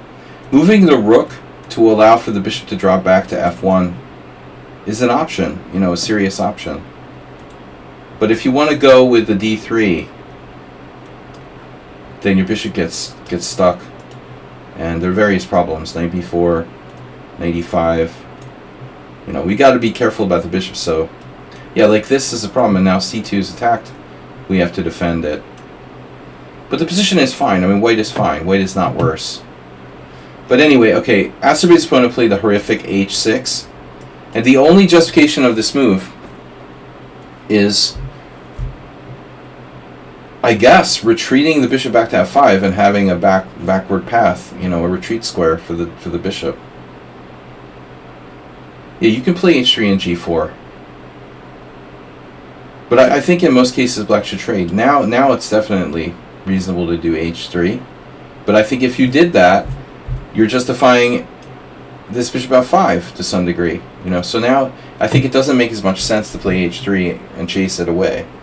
He's played h6. It's a loss of time. So I like acerbate's move now. This is really sharp. You play it like a French or like a Nimzo. No wasting time. Possibly I can come with the queen. c4 is a great move. This is the most dynamic move. Black's king is staying in the center. We have threats of queen c2, pressure on c6. I don't care about bishop takes f3. Oh, even before that. Yeah, of course you can play like that. But then a bad move by black. D takes c4. Now you have a really interesting position, acerbate. And I would think that Morales would be sacking his queen around now. What's with the theme games today? Where's Morales? Is he still here? Was he ever here? He wasn't here. Astrobate, what about attacking your queen? You're not quite as well developed as Morales was. There's some complications. The first one is, let's say you go here and try to sacrifice your queen. There's all sorts of problems. In fact, even like queen d5 is an interesting move. Because if knight takes g4, you have queen takes g2. I guess that's not enough. No, take it back. But bishop takes d1 is still good enough. And if knight takes c6, yeah, black can get out of this. You know, with the old queen d5 again. You're not as well developed here as Morales was. But I have an interesting idea. What about like not recapturing the pawn? There's pawn takes, there's bishop takes, and there's not takes. You know, why don't we double down on development here? And I was thinking about this anyway. I think this is a position where you should sack a pawn, Astrobate, and just go for like very quick development. First off, knight a3 looks really interesting. Now, if he takes another pawn, you'd be like spoiled for choice, having so many strong moves now. But I was thinking actually queen c2. The question is, how strong is this? Maybe it's not such a big deal. After takes, check, black plays bishop d7. This is so devastating. So the question really is, like, what the best way? Let's see what the engine says. Wow, even h3 is a move. The computer just doesn't want to screw around with anything fancy. This is, again, Stockfish 17 just installed. Yeah, the simple h3. That's funny. But the computer thinks the best move is just recapturing with the pawn. I knew Astrobate wouldn't do this because he always takes with the piece in these types of situations. But it just increases white's control of the center. This is beautiful control of the center. And it's not that fast, but white is going to kind of overwhelm black here. But that's a move, h3. But I would think he would just go back to d7 if he has any sense at all. You know, so that's not so devastating. I think h3, I forget h3. How about my move? He just takes and queen d5. This isn't that great. And if this...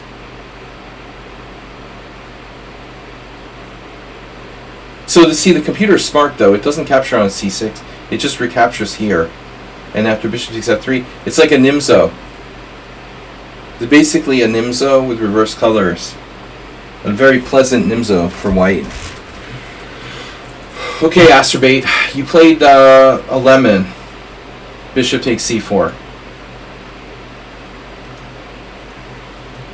You got that beautiful pin. Beautiful pin here. And you grabbed the pawn, breaking, you know, your own pin. Lame move. Conservative Astrobate. Alright. And then your opponent just doesn't have a clue what he's doing. Black should be like breathing a sigh of relief, and he's effectively playing QGA now after e6. Maybe even a6. This is like a straight up QGA transposition. a6, d4, e6. White is slightly better. I used to play those bishop g4 QGAs for black, and it's bad, but it's playable. But I mean, what a stupid move. What is that? What are you doing? What do you menace? What a horrible move by black. So now you you have some fancy ideas.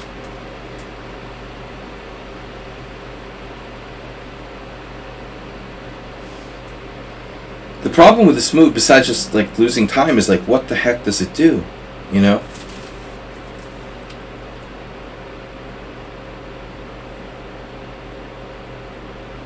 You're not even threatening anything. You have to punish him. But bishop f7 doesn't seem to work.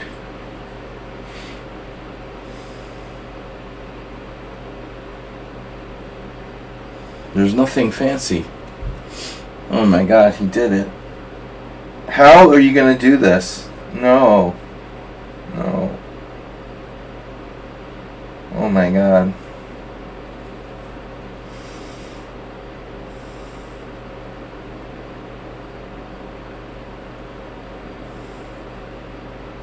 There's nothing special here.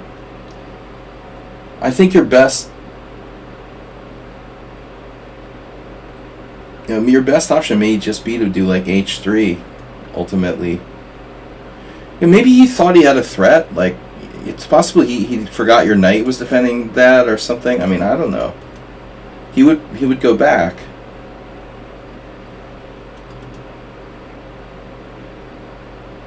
You just don't have anything here. But you did that. How does that work? If you really wanted to be fancy, maybe you could try like b4. But, black would wake up and probably play this. I don't think the b4 is so bad. You're hoping for knight takes b4. And then you have like real threats. And b4 also would allow you to push the knight off, controlling the center. So, let's say he plays a6. Now, queen b3, e6. And I guess you just defend your pawn.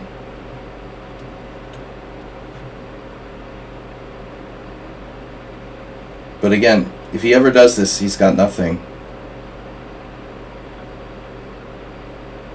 Wait's just better. So you did this. This doesn't work. Check, check. And the problem is that he missed knight takes g5.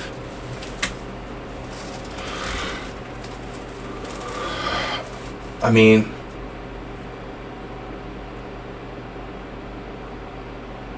I think knight takes g5 is better. Maybe his move is good too, but it's not as stable.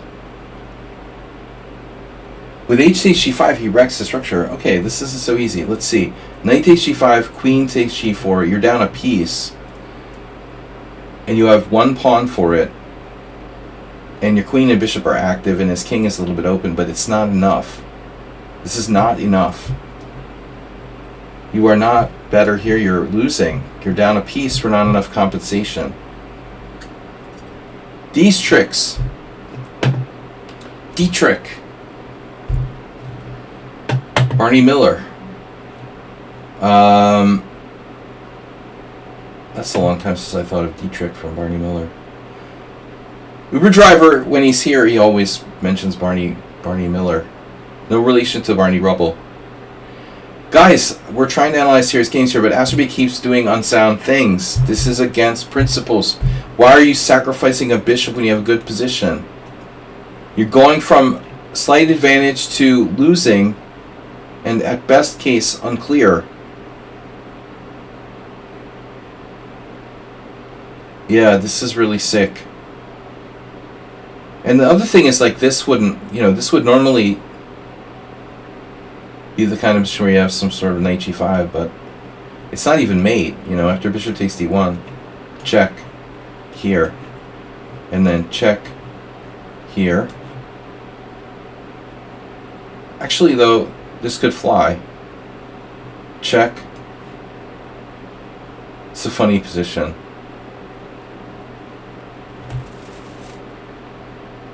But it doesn't matter. You know, this is ridiculous to analyze this.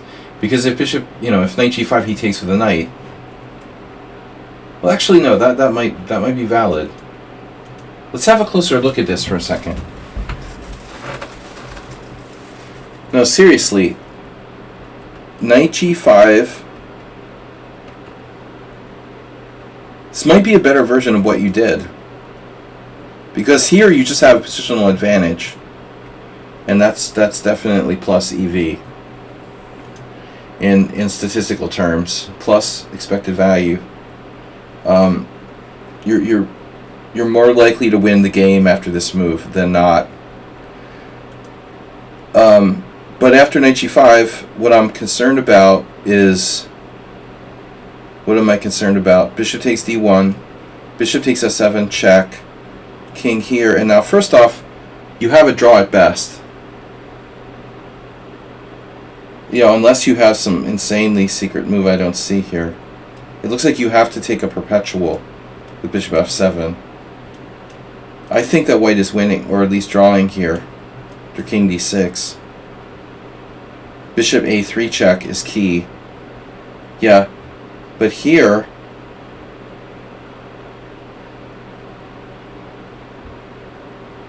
well, we could play and win the queen back, like check, king e6, knight here, but black has a lot of pieces. Takes, and then takes. I can't believe you're talking about like f4 check, but then king f6 and he's going here. What is that, a perp again? No, it's mate. Okay. After bishop b2, he's actually getting mated by bishop f7. No? King f5 here. It's a perpetual. No, white's winning somehow. Oh my god. White's winning here. Okay, it's not simple. So let's go back, check with the engine. It's all sound. No, but apparently it wasn't. There's something we missed. f4 check, king f6. What did we miss? I don't understand. What are we missing? He has knight d4. Oh my god. That works. Oh no. He sacks the queen. Bishop takes d4, queen takes d4. No. And black's taking too many pieces. Our bishop's hanging. And we're down material. Oh no. We have to find something else. It's not enough. Shit. You guys believe it? This wins for black. It wins for black. Wow, I really believed it. I believed there was enough here. Well, even knight c5 wins. It's too much material. Okay. Alright, Astrobate. Well, what you did isn't any better, I don't think, objectively. You sacked a piece here. You've got what for it? He should consider taking with the knight, but I guess he wanted to open up his rook. I still think that black should be winning. You're down a piece, but now he gets fancy with rook h4. Maybe black could consider just packing it in with knight f6. You don't have enough compensation. 2 pawns for a piece.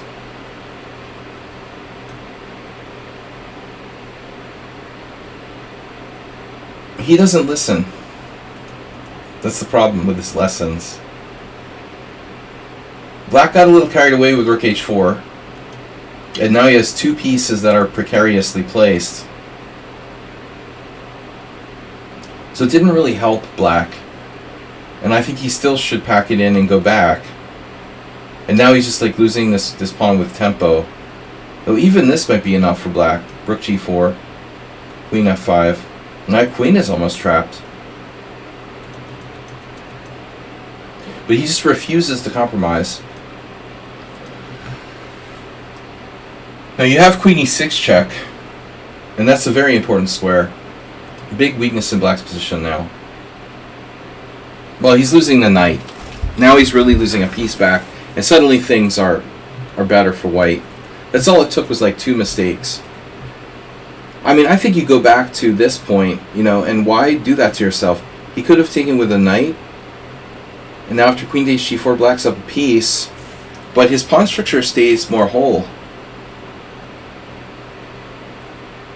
White doesn't have a light square bishop. Without the light square bishop, let's say f4. What are you going to do? f4? So he wrecked his own pawn structure with hg. In fact, making the position more dynamic. Now he plays another risky move. So it's like 1 mistake, 2 mistakes, 3 mistakes, and it's too much. And now black's realizing he's losing a piece. The check is a problem, so there's no in-between move. I'll just check you and take your rook. He has to lose a piece now. And this doesn't really do much. The Russian do much. So at the end of the day, material is dead equal. But g5's hanging. Black's king is exposed. He has a worse structure. And his rook is exposed. Look at that. That's a great rook. Now that's to be castled. I have to be honest with you, man. I originally wanted to castle queenside, but yeah, this is serious. I think you're right here. Now he has to play like queen e8. He found it. Queen e6 check. Bring. A few seconds ago, simply kale. No relation to the vegetable. Alright. Queen e6 check. Dead even material, black has bad structure. Game is not over.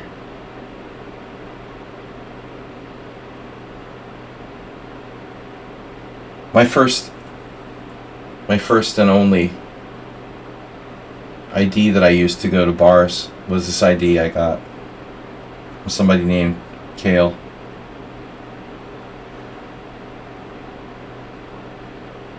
Alright. King h8, knight c3. But you're in the way of your bishop, man. I guess knight c3 deserves to be considered. Here, here, and here. So that's our proverbial issue. This is still very strong. Knight c3 is good. Yeah, actually, yeah. It's good. Rook d8, knight e4, that's beautiful. See, this is where Astrobate is really strong. You guys, he's not like a normal 1600. He plays the opening badly, and then when he starts to get it rolling, he coordinates like a master. So he can be very dangerous. You know, just when you think you're playing like this 1600, he starts rolling out positions where this is like scary, you know. White is perfectly coordinated, crushing black like he was a 2200. Look at that. Everything is perfect. I was thinking knight a3. No, this was better. Knight c3, knight e4, and now everything is lined up. King h7, rook f7. Oh my god. Rook h6, and now g5 goes, and then it's mate. If king h8, it's mate in 2, so he has to play king g8. King g8's not much better. That's mate in 2. Oof. So either way, it's mate in 2. Pick your mate in 2. That's brutal. If king g8, rook takes g7. Check. Check. Do we say that from now on? Let's do double check. Check, check. Check, check. Double check. 9 viewers. Nobody wants to learn like chess seriously. What they want is like, they want it to be like TikTok.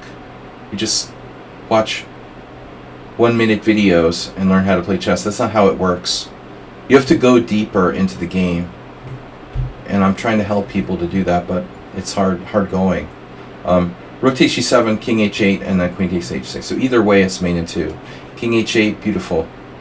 And Acerbate, what did you do here? You were fancy.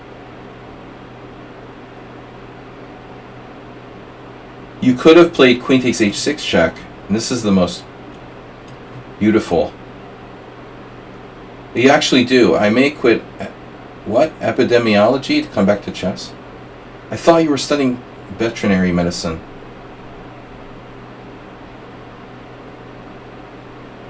I'm confused. Okay. But instead, Acerbate did it a different way. He did rook takes f8, queen f8. So you wanted mate in 3 instead of mate in 2. You actually didn't need to do that, Acerbate. An unnecessary additional sacrifice there with rook takes f8. Inaccurate. Preach. Preaching. Chess preacher. The chess preacher. Maybe I'll rebrand. And I'll wear like a little, like, you know, minister's frock or whatever. I'll rebrand as a chess preacher. You get the religious right on my side.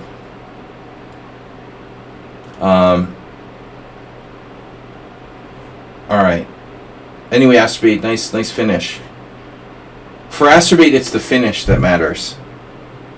Not the opening, but the checkmate that matters. He plays for mate. Doctor of Veterinary Medicine, oh, second degree in epidemiology, okay. Hard to pronounce that word. But, like, does that specifically relate to epidemiology in general, or veterinary epidemiology? And is there such a thing? Is there such a thing? You know, or is epidemiology just one thing? Important question. Anyway, off subject. So this is our Mr. Slow game. Mr. Slow was not here. Unfortunately, guys, we're at $19.50 and 2 cents. So we need $550. All right. Is there such a thing as veterinary epidemiology? Just curious now. So Planinich versus Georgiou. And Florian, I don't know him personally, but I follow him on Facebook. Just because he's Romanian, I have a lot of Romanian friends, and he's a legendary player. I mean, there are not many people left at Georgiou's age. You know, he was, you know, Portish, Georgiou. I mean, you know, there's not many people of that era around, and he's still active.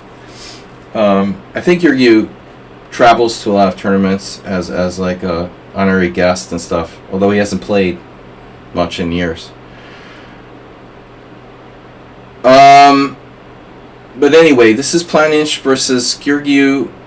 Mr. Slow sent me a series of games on this player, the lesser-known attacking master, Albin Planinich, from what was then Yugoslavia, but I guess he was from Slovenia. This was from Ljubljana Vidmar Memorial, 1969. And Elvis was looking good. E4, C5, knight F3, D6, and we got a Sicilian. But you know, if you study the games of this guy, you see a lot of connection to other players. Like we also saw Velimirovich, Tal.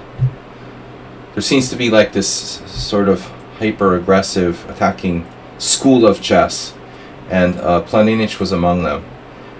D4, C takes D4, knight takes D4, knight F6, inspiring the future Emery Tate, our old friend. Knight C3, A6, and the Najdorf. So I'm really I'm dialed into E4 lately. I'm playing a lot of E4, and I'm thinking about what I'm going to do with the World Senior.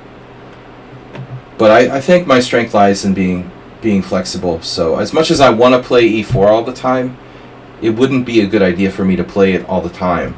I think the key is that I get better at e4. It's been my weakest e4 opening since I played it the least with white.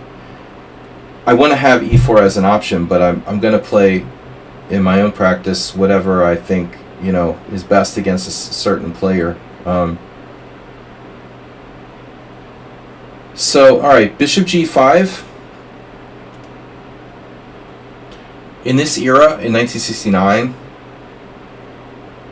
the two big moves are bishop g5 and bishop e2, and I think thirdly Fischer, of course, the big proponent of bishop c4, but Planinch's countrymen, so to speak,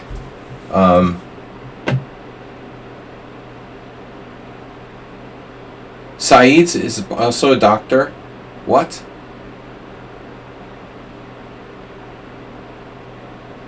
That's impossible. You guys are... That's bullshit. You guys are freaking conspiracy theorying me. They're both Iranian, studying epidemiology and doctors, and they're both playing the Accelerated Dragon. The chances of that is so small. See, that's why I have so few viewers, because we don't have enough doctors. We don't have enough doctor or doctoral candidates, to go around. So I don't appeal. My stream doesn't appeal to 11-year-old who watch 11-year-olds who watch just serious doctoral candidates. It's good though, just not enough doctoral candidates to go around, and most of them are busy, like really studying and researching. Pharmacology, that's different. All right, anyway, so we've got bishop g5, and then black plays knight c6. See, this is weird. I mean, oh, that's cool, yeah. You guys make up, no hard feelings. I mean, I also get testy, like when I'm in a bad mood. Sunday simul, I got in a very bad mood, and I just kind of ended the simul suddenly. I had a major conflict with someone at poker on Saturday because he was trying to help, one of the other players while I was in a hand. You gotta let it go though, at some point. We all get upset in the heat of competition. As they told Astrobate, it's usually you. Look inward. Well, if it's not always you, at least you're part of the problem in most cases. It's possible you're not, but anyway, thanks, XXDraw. Bishop g5, though, knight c6 from Georgiou is unusual. Most Najdorf players don't go into a rouser. This is what he's doing now. He's going to an a6 rouser. However, in 1969, Huang Fei Hong just donated a gift sub to Skewerly, who hasn't been on my stream in a long time. He's also a streamer. Thank you for that, Huang Fei Hong, for the donation of a gift sub. And I'm just saying, like, Najdorf players in general are normally, of course, playing e6 here. There's also knight on b to d7. But for the most part, you're developing the knight to d7 and leaving the option open for the bishop to fianchetto at b7. Not only, though, in certain variations, of course, black plays e5, puts the bishop on e6. But in any case, the knight usually goes to d7. So it's a bit unusual to see a Najdorf player deciding to put their knight on c6. This transposes back to a classical Sicilian or Richter rouser, where black plays the sideline a6. And I'm thinking, like, well, back in 1969, there probably weren't too many games with this particular variation. Some, I'm sure. Even today, it's not that common. All right, so white plays queen d2. Now it's a Richter rouser. In the Nightorf, you don't typically put your queen on d2, but in the Richter-Rauser you do. So this is correct. I'm trying to think. I had a game against Kudrin where he played an early bishop takes f6 against me, and simply Kale. Thanks for watching. A new viewer or a new chatter. Against Kudrin, maybe this is what this is what happened. Like Sergey, I always respected. He's an American Russian, maybe Russian born, but basically American grandmaster who is really good at both sides of the Sicilian. And I had this game with Sergey where I think I might have played a6 and he did bishop takes f6 right away. And I was surprised because it's not so common. And then he like played knight f5 immediately. Does that make sense?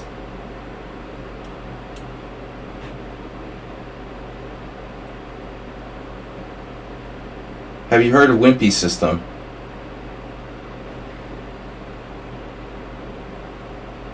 So I'm thinking this is what happened in my game with him, and I probably played queen a5. And I don't remember beyond that. But I have the feeling that Sergey might have done this. Does this make sense? Not that much. It was a weird game, and I ended up like losing quickly with black because I didn't know what I was doing. Or I felt like I didn't know what I was doing. The Wimpy system sounds like something somebody's sort of made up relatively. It sounds like something kind of made up. I don't think that's the standard name for any lines, but I make up my own things too. Knight f3, e3, b3, bishop e2. I don't think that's a generic name, but there may be some streamer or some chess personality who's calling it that. That's the way Asterbate plays, one of our viewers. It's basically just the quiet, ready English type of setup.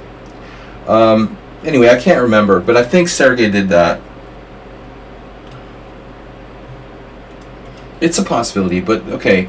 Planinic move is normal, queen d2, and now black plays bishop d7. So now we have interesting move order, actually. I'm sorry, like Georgiou is black. Planinic plays queen d2, Georgiou plays bishop d7. Now if you play f4, or if you castle queenside and black plays e6, you're transposing to you would be transposing to what is today called the... It's an interesting way of transposing to the Kozel variation. The only thing is that white can do bishop takes f6. Bishop takes f6, g takes f, and then, yeah, see, this is what Sergey did. This is what happened in my game. Wonder if the game could even be in the database. There's probably a small chance. It was random open. It was a random open. I think that he did something like bishop d3. So there are some games. Just was annoying to deal with that knight on f5, and I didn't want to take it. But I couldn't really decide how to get rid of it. I think I played like e6. This position, the computer thinks I'm better as black. Interesting. Any case, after bishop d7, white castle queenside, and now e6 would transpose to Kozel.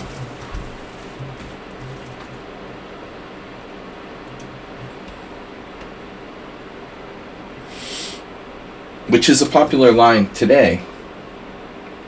The Croatian grandmaster Zdenko Kozel wrote a book on this opening that came out about 7 or 8 years ago, and I have it actually. The problem, the funny thing about it, apparently, which is very unusual today, Kozel knows this opening so well that he literally published the whole book without using a computer. Extensive analysis. All of the variations are like from his head. He just had another player there, like writing down the variations and the whole thing. Completely not using computer. Unbelievable. Circa 2017 or whatever.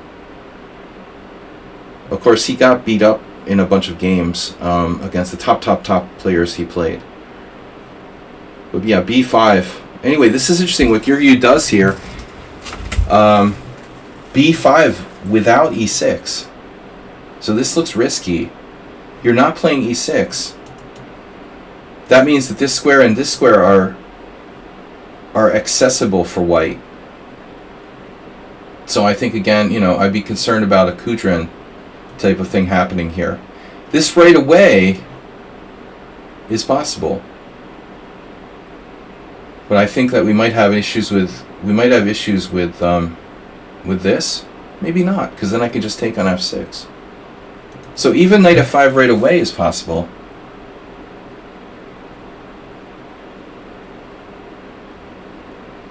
You're not the same person. All similarities are accidental. You're not an AI. Maybe Saeed's is an AI chatbot replica of you. What if like one of the viewers on the stream is really AI? That's what's going to happen soon, right? Couldn't we do that like pretty easily?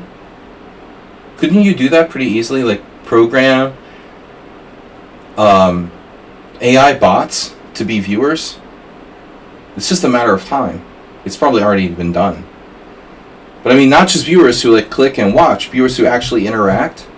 They're going to be like AI bots. And then they're going to increase I should program a bunch of AI bots to increase my stream. You already suspecting bot? No. Alright, so knight f5 is possible. Oddly, that's never been played.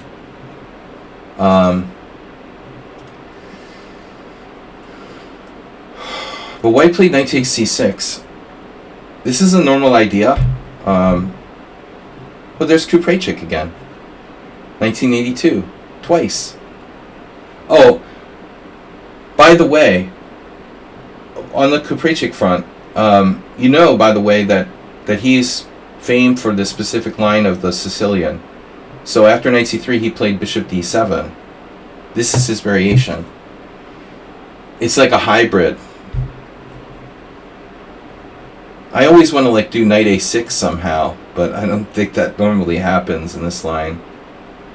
So I should probably look into that, though there's nothing secret there. It's been well analyzed. Anyway, this is probably how Kuprejcik got this position. After bishop takes c6, now queen e1. And that's a very standard idea in the Richter Rouser, also in the Dragon. Yeah, I think it's possible, not yet though. AI needs some enhancing to keep conversation longer than 4 back and forth messages. Yeah, I think that most of the AI, they say, it just keeps kind of repeating the same stuff from what I read at this point. A lot of the standard sort of AI chatbots, you can tell you're talking to an AI. It's just very repetitive. But it will get there. You wouldn't need much though to be like chat viewers on Twitch or something. Hey, what's going on? It's kind of hard to tell if it just threw out random stuff. Yeah, I am not AI. This stream seems very cool. Thank you, nice people, right?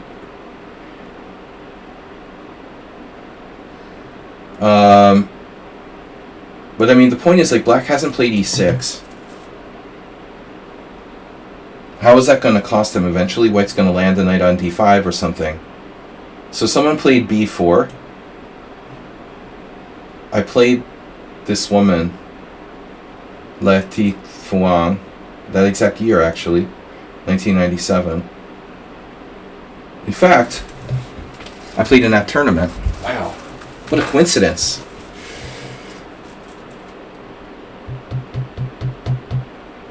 This was like funny that this tournament popped up. This was the first Saturday tournament I played in. So I don't remember the guy being Torsten Kittler. The name is a little bit familiar. There's a possibility that there was more than one group, and I played in a different tournament. But I played this woman. It's a Vietnamese, WIM or something. Let's see. First Saturday, Budapest for Saturday, IMB. Okay. So you see, that's the trick. There were two groups, and I played her, but maybe not in the same month. I played October, November, December of 1997, and I think I don't remember playing Torsten Kittler, though I do remember there being someone with a similar name. I maybe didn't play in that exact group. I played in Group A, but I remember I had a draw with her, I think. She did something like exchange pawns in a Philidor with white type of structure. Anyway, really important stuff. So Queen E1, and now not B4, but a developing move. So this is now a problem, obviously. But Florin Gurgu here he's trying to be creative by avoiding mainline move orders. Black's starting to run out of moves, though. There's B4. There's H6. Here, Ivan Saric with black. Coincidence, right? Since, what would Saric know about the Kozul variation? Being from Croatia. Being the top junior in Croatia for many, many world juniors and stuff like that. Not a coincidence that Saric is playing this kind of rouser. Probably. I suspect. Nedog, what's up? You better be sorry. Sorry, you're sorry. Yuri Averbach, 1982. Alright. But anyway, Queen E1, and now Queen A5. And this was played by Averbach, but later. This game is from 1969. It's really cool, man, that Gurgu played black in this game in 1969, and he's still around, And I follow him, but we never met. It's kind of cool, I feel like I've been in chess a long time, and forever, like 30 plus years. And Gurgu, that's like when I went to the World Senior, and I told Rainier and Knack that I saw one of his games from the year where I was born. And he's still kicking, Knack looks really good for his age. Gurgu looks like he still looks good too, but he looks more like crazy professor, like a mad scientist. Okay, Queen A5, King B1, and then H6, and now Bishop takes F6. So we're following Makarichev versus Averbach, 1982. No, they're following us. White doesn't have to play Bishop takes F6. That game that we just saw with Saric black against some guy, Vishnu did something like Bishop H4. So I think this is a real question. White isn't obligated to trade on F6. I think it's a matter of style.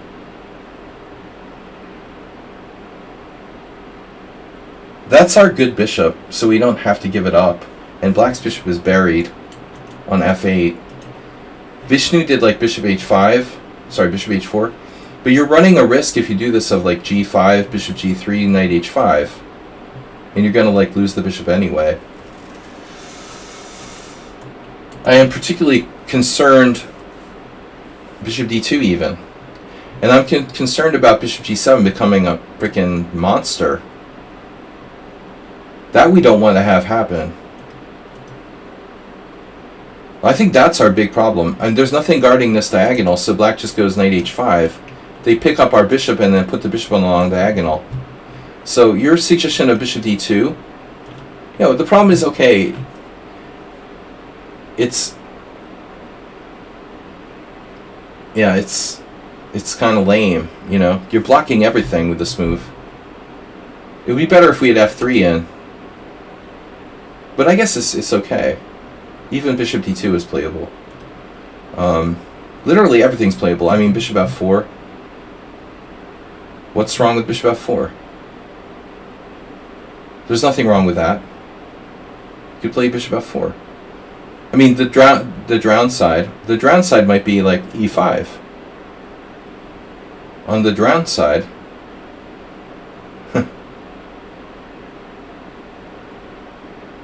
but that could induce e5. Maybe e5 is not even a good move. What about bishop c1? I think now I would start to worry about, oh shit, b4, knight d5. That's not good, because this becomes a problem now. This really goes. Alright, in any case, I think we looked at all the possibilities, and probably bishop takes f6 is right. Computer agrees, but bishop d2 is second best. So, half credit to Chess Zebra. Bishop f6, g f6, and then it's a Richter rouser. Black has no bishop. If you trade queens, I can tell you from experience that white is probably in trouble. So this is the type of position where if you make the queens go off the board, black is suddenly like at least equal and maybe even better. Your king's in the middle for the endgame. Botvinnik has showed a lot of cases where these outside pawns can be like quite good with the two bishops. So I think it's important for Planinch here to not trade queens, whatever happens. This is like uber lame. Like, this is the very typical uber lame beginner move. Knight d5, queen takes e1, rook takes e1, and black is slightly better. Black could just move the king. Possibly castle queenside. It might be safer to play this. And then bishop g7. But, okay, whatever. We're not going to trade queens. So white plays f4. And I like this move because we have a light square bishop and we try to put our pawns on the dark squares. We have enough pawns on white squares, c2, a2, e4, g2. This also opens up our queen. Now, actually, another plan can be to play f5. If we could get this in, but if white tries to play bishop e2, black plays h5, and then, like I had this game with Udasin. Don't play the Richter rouser against Udasin. I tried it twice. h4, rook h3. It's a common plan. But anyway, f4, okay, castle queen side. Yeah, so this is actually like, feels like black got away with something a little bit. Magnus played some games in the classical Sicilian Richter rouser with black. Feels like black isn't so bad here. He got away with a reasonable position. And after my game, when I lost to Udasin, and he played h4, he was like, "Oh, you don't know Kiri's Botvinnik." I didn't know the game. You know, he was referring to one specific game. But this h4 idea, honestly, I think it's even stronger when black has played h5, because you like fix that pawn on a white square on h5, and then you can target it with bishop e2. That's what happened against Udasin. Another idea for white is actually rook d3, and sometimes over here. Again, more effective if black has played h5. But eventually black's going to play e6, so it finally happens now.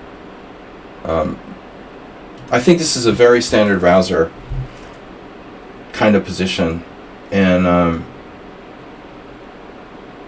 if you're white, you want to try to take over the light squares. You have a strength on the light squares, so one common plan would be like g3, bishop h3, and then f5 maybe. You want to try to pry control of the light squares away from black. In other words, if you can push f5 and get black to like cede the d5 square to you, this is the idea. Black makes a waiting move. We'll try to play bishop h3. Black plays like h5 to give his bishop a square. And we go f5. Now, what typically happens here in these type of lines is that black will try to hold this up, try to keep his pawns. You got to try to be kind of fluid. Now, it's possible that b4 is just strong in one of these situations, like here, because this is not protected. It's entirely possible this is just bad for white. But I would think it would depend. Look at this. Just as an example, think about how bad this could go for black. Like here. I'm down a pawn now with white, but look, black's king is like way out in the open. There's, serious problems. So I guess e5. This looks like it would shut it down. Maybe white could sack the exchange. Takes, takes, takes, takes, and takes. What's the evaluation? White's slightly better. Yeah. Your other move, your knight d4 idea is pretty cool too. So the computer thinks this is a dead heat. Yeah, exactly. Sack draw. Either take on e6 or knight d4. They're both probably going to lead to similar. This is a very strong move as well. Because after this, obviously, there's no defending c6. Family fork. Yeah, well spotted. Anyway, black plays e6, white plays rook h3. This is a very common idea to triple. I've lost like this with black. And now black played b4. I had a game with this Hungarian IM, Konyu János, where we had a very similar position, and I did like h5, and he brought his rook across here.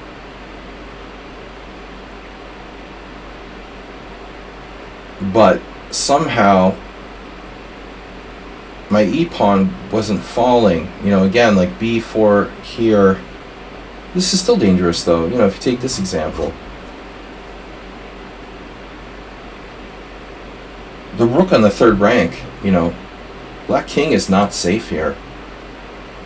So anyway, rook h3, b4, knight e2. And now, yeah, he tries to take the pawn. So I don't like to look at this. Yeah, I would say rook h3. What black needs to do, is somehow complete his development. There was a game at the New York Open, I think, when I first played around 1992. Maybe my first New York Open. Maybe 93. I'm trying to remember. I guess I didn't play in 92. I went to visit. But I remember Alexander Ivanov playing Josh Waitzkin. And Waitzkin playing black in a Richter rouser. And he got it in like f5. And Ivanov just like crumpled with white. Maybe this is the best idea, but maybe it doesn't work, because yeah, this isn't well protected. Like pawn takes pawn, you can't push d5 because this is falling as well. It's too many pawns. It's too slow. f5 doesn't quite work. Black needs like another move.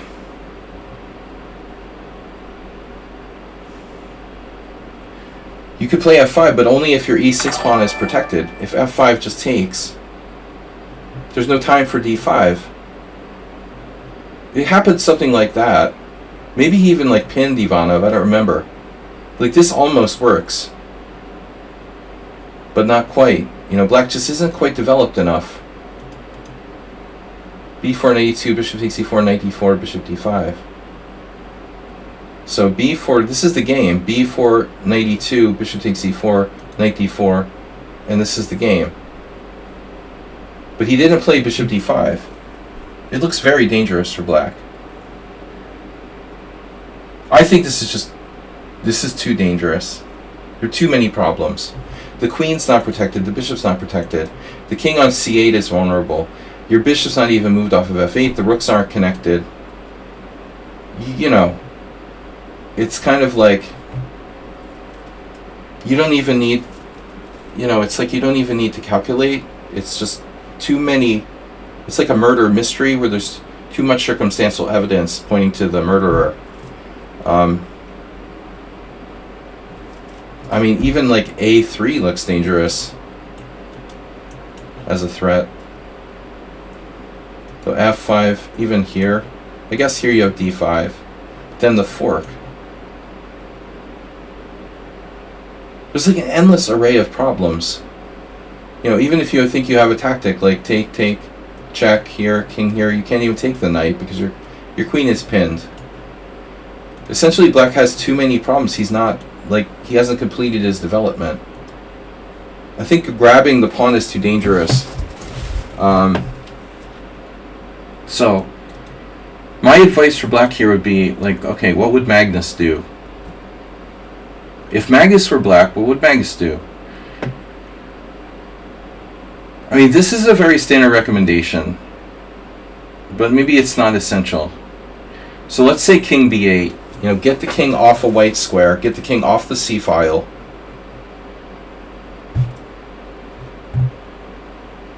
Oftentimes white also has e5 breaks. But here I don't think it's a big deal, you know. You're only helping black, like play d5 or something. So I think king b8, for example, what's the evaluation? +1. That may sound terrible, but I'll be honest, you know,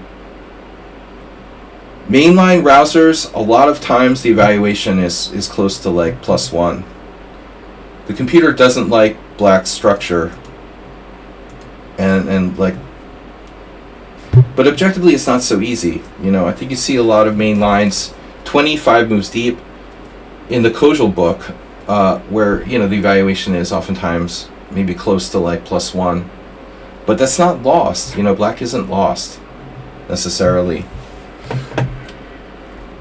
So, I think this is too greedy. Now f5, and now rook a3. Holy shit. The one thing for black here that's, I think, most important is the ability of this bishop now to enter the game on that diagonal. I think that black has huge compensation. I mean, but yeah, your like idea of putting your bishop there on d5, c4 or whatever, sure. c4 is really strong. Yeah, I don't think that bishop d5 is going to hold. This idea is very strong. And not the only one. There's also rook a3 like in the game. Man, this is brutal. I think it's likely that, you know, Georgiou missed rook a3, but his judgment of going into this was really bad. He cannot take this pawn.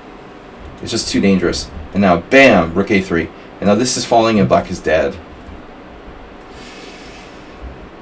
Black has to be dead after this. It's over, man. I mean, his king is totally open. I don't think he's going to last very long. Rook a3.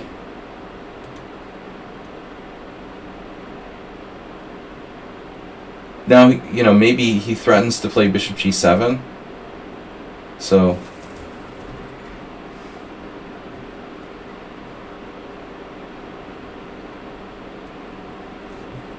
well, I mean, your rook's hanging.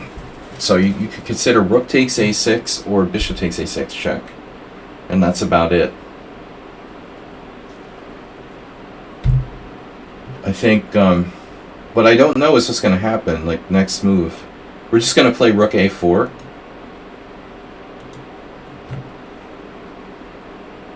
I didn't even know where black would put his king, honestly. He didn't want to go to the b file because maybe this. So I guess Georgiou thought he could try to run away or something over here. It's not that crazy, actually. I mean, his king might get to f6, and that'd be funny if he gets mated by like queen h4 check or something. He's likely to get mated by h5, queen h4 check, king g7, rook g3. Let's see what happened. So king b3, king d7, rook b3. Now b4 is attacked. The other move obviously is here. What I was wondering about was d5.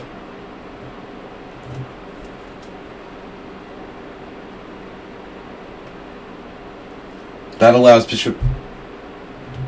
That allows that cuts off the defense of c6, allowing like bishop check. So bishop check, and you got this. I'm not sure because black has threats here as well, but it looks like it's probably too much. Even here. I don't know. Rook b3 is better though. Because here, you keep this rook to come over here. If he tries anything like coming over, up, and over to the g file to escape, the rook is always very useful here on the third rank. a4 is misplaced. I agree. Bishop g7, and now... Well, this is really a disappointing moment for white, though. Because it looked like a king hunt. And 1, 2, 3, 4, 5, 6. Material is equal. And now, you wouldn't think that an attacking player would want to trade queens now. Georgiou has to be happy to get the queens off the board. But if he played rook takes... What's going on? If rook takes b4, bishop takes, and c2 is hanging. So rook takes, and suddenly the position is a little bit murky, right? Queen takes check, king a1. It's not really clear what's going on here. So white has no choice but to take this, and now black played, wow, queen, yeah, he plays bishop takes d4, wow. So he's actually winning c2. Queen takes d4, queen takes c2 check, no, bishop takes, check, king over, bishop takes d1. Wow, so another exchange sacrifice, oh no. Oh no. It's mate. Bishop b5. Just check. Oh no. Rook b7. So he missed this rook b7. Oh god. Or he saw it and he thought he could navigate this with king c6. So he sees this, right? This is mate.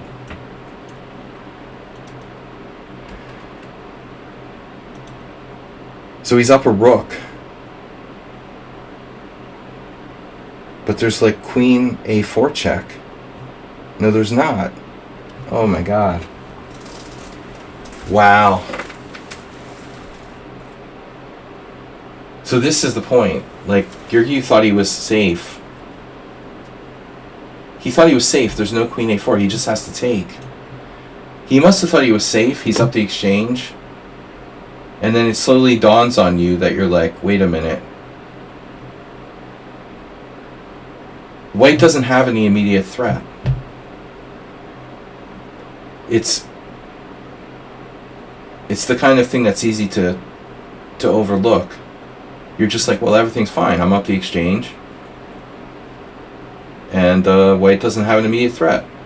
So BFD. Alright, this looks like a threat.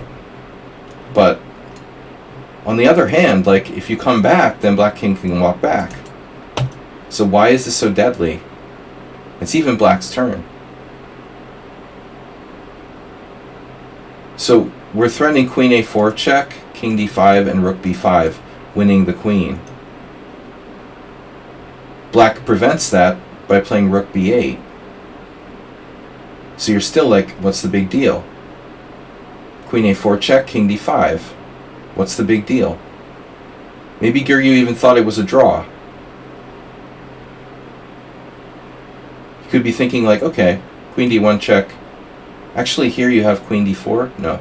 Yeah, even queen d4. So that's not enough. He has to find this. Queen b3 check. So now there's king e4, king d4, which are both met by what? Queen d3. Queen d3 is mate on king d4, and if king e4, queen f3 check first, and then queen d3 mate. So you're mated in both lines. You can't go up. He has to go back. And I imagine the players were in time pressure.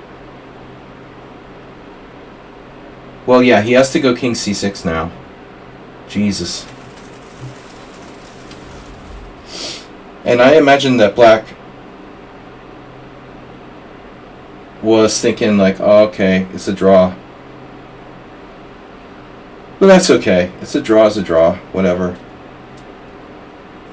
And white has this unbelievable mate here, right?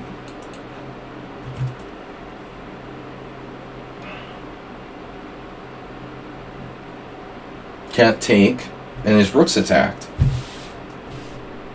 But white's getting mated on the back rank, so if you take the rook, you get back rank mated. So he makes luft. I was thinking a4. It's interesting, you know. You'd think like a4 would be interesting, because it would help support control of b5. He plays a3. And now rook takes b7 is mate.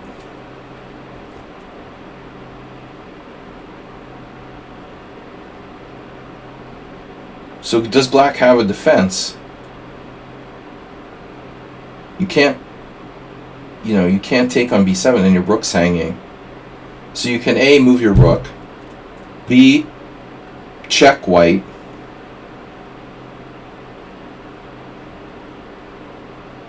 that's really, what do the checks do? Check here, or check here, and I'm just playing king a2.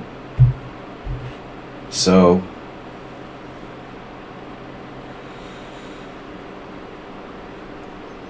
you figure this doesn't do anything. If you check, I just go up, and now what? Now white's threatening mate on b5.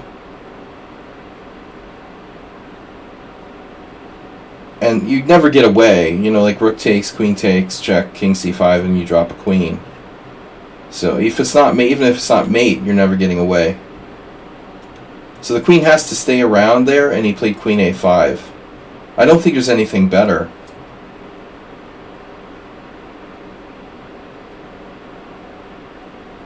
And then check. It looks like we have king, queen c5. Oh no. What? Check. Queen b3 check. White wins. Oh no. Oh, now he's just losing the rook. Oh my god. So there's no defense. I mean, there must be no defense. A3 and there's no defense.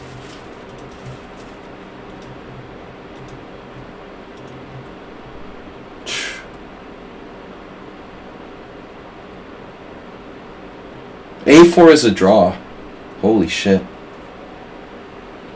This is crazy. So A4 is a draw. A4 and queen A5 actually works.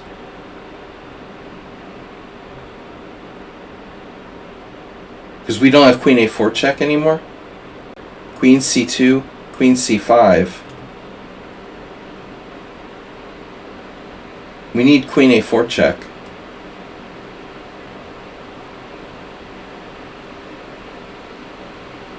So let me see. Queen a5, queen c2 check. And the point is, like, what is the point? Again, if king d5, queen c6, queen c4 mate.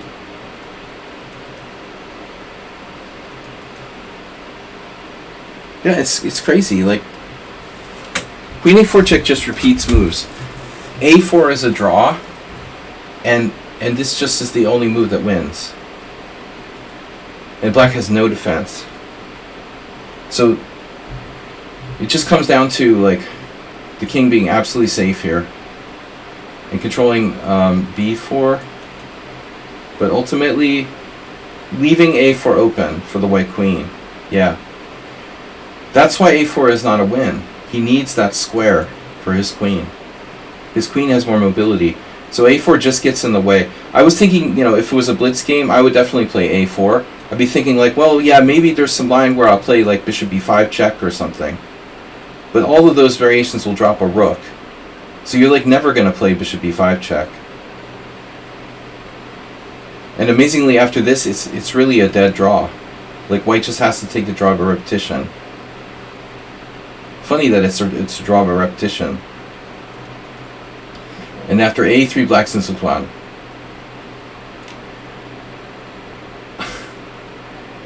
It's hard to foresee that, for black. It was a dangerous position anyway, but a nice game. Nevertheless, so white wins. I would assume this is the kind of position where you might just resign, or you might just like let your flag fall because you can't find a move. But at this point, he's just losing a piece. He has to play. This is mate, as I said. Check, check here, and mate, or immediate mate with king d4 mate, or you just lose a bishop, which is what would have happened if he had continued. You're basically down a bishop. Rook takes rook. Rook takes, and queen takes. And now the best you have is grabbing a pawn. So like queen c1 check, king a2. Can I grab the pawn on f4? Queen b5 check, king here, queen check, king here. It's mate. This is even mate. Wow. And bishop b5.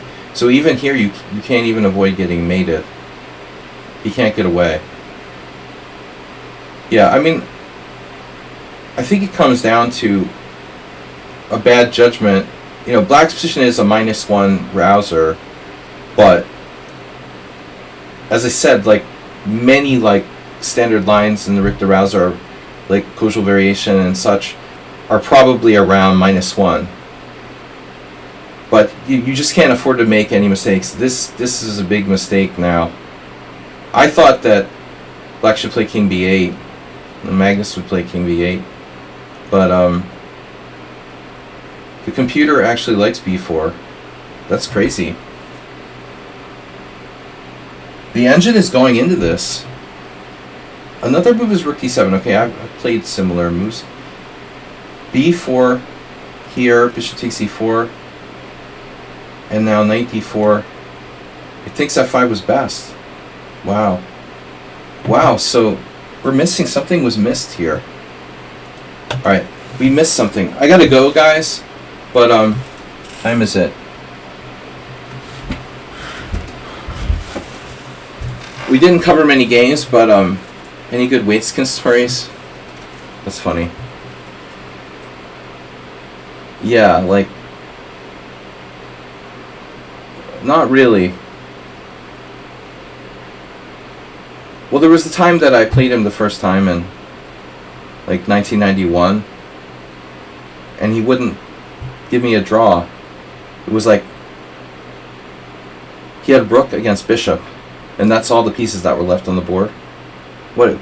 No, it was rook against knight. My bad. It was rook against knight. He wouldn't give me a draw, and I just was pissed. I kept giving him dirty looks, and like giving Maurice Ashley dirty looks. Because Maurice was like hanging around waiting for him to finish. And finally, like, I gave him so many dirty looks that he like offered a draw or something. It was really pissing me off, though. Trying to beat me, the audacity of Waitzkin to try to beat me with rook against knight. This was a long time ago, though. I was like 19, and he was like 15 or something. So anyway, f5. Something's wrong with rook a3. Oh no.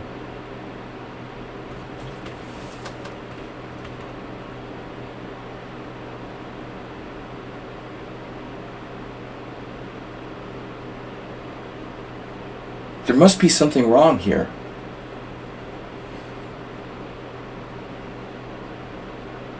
But you know, apparently the time that Waitzkin lost against me, he annotated the game for Chessmaster, whatever it was. I've never looked at the thing. But Waitzkin annotated his loss against me, which was like one of his last tournaments ever, before he quit, become a martial arts master, and an Aikido master or whatever. He apparently kind of disses me in the analysis, you know. I wouldn't bother to waste my time like watching it, but I don't know. Someone gave the impression that he kind of like acted like he was really pissed, like losing to me. You know, I don't know. I played him twice and he has a half a point. I don't know what to say. But I'm sure he could beat me in Tai Chi. Rook a3, Queen c5. There's some kind of trick here. Holy shit. So this is okay. I don't believe it. So he was okay in this. I thought black was dead. The engine doesn't even like bishop takes a6 check. Wow. So all along black was okay. Georgiou was okay. That's unbelievable. I never would have thought black was okay here.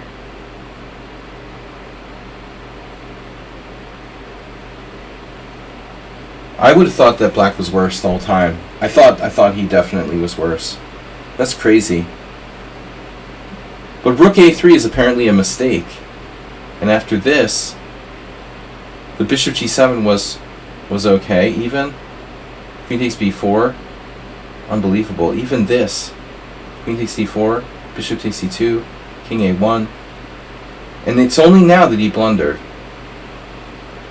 Well, it's a pretty simple mistake, really. He could have traded queens. So queen takes queen. White has to play rook b7, check. You go king c6, and then rook takes d4. And it looks a little tricky. And white has two connected passed pawns. So this isn't like a no-brainer. I mean, maybe Georgiou wasn't sure what's going on here. But he was equal, apparently. But the interesting thing is that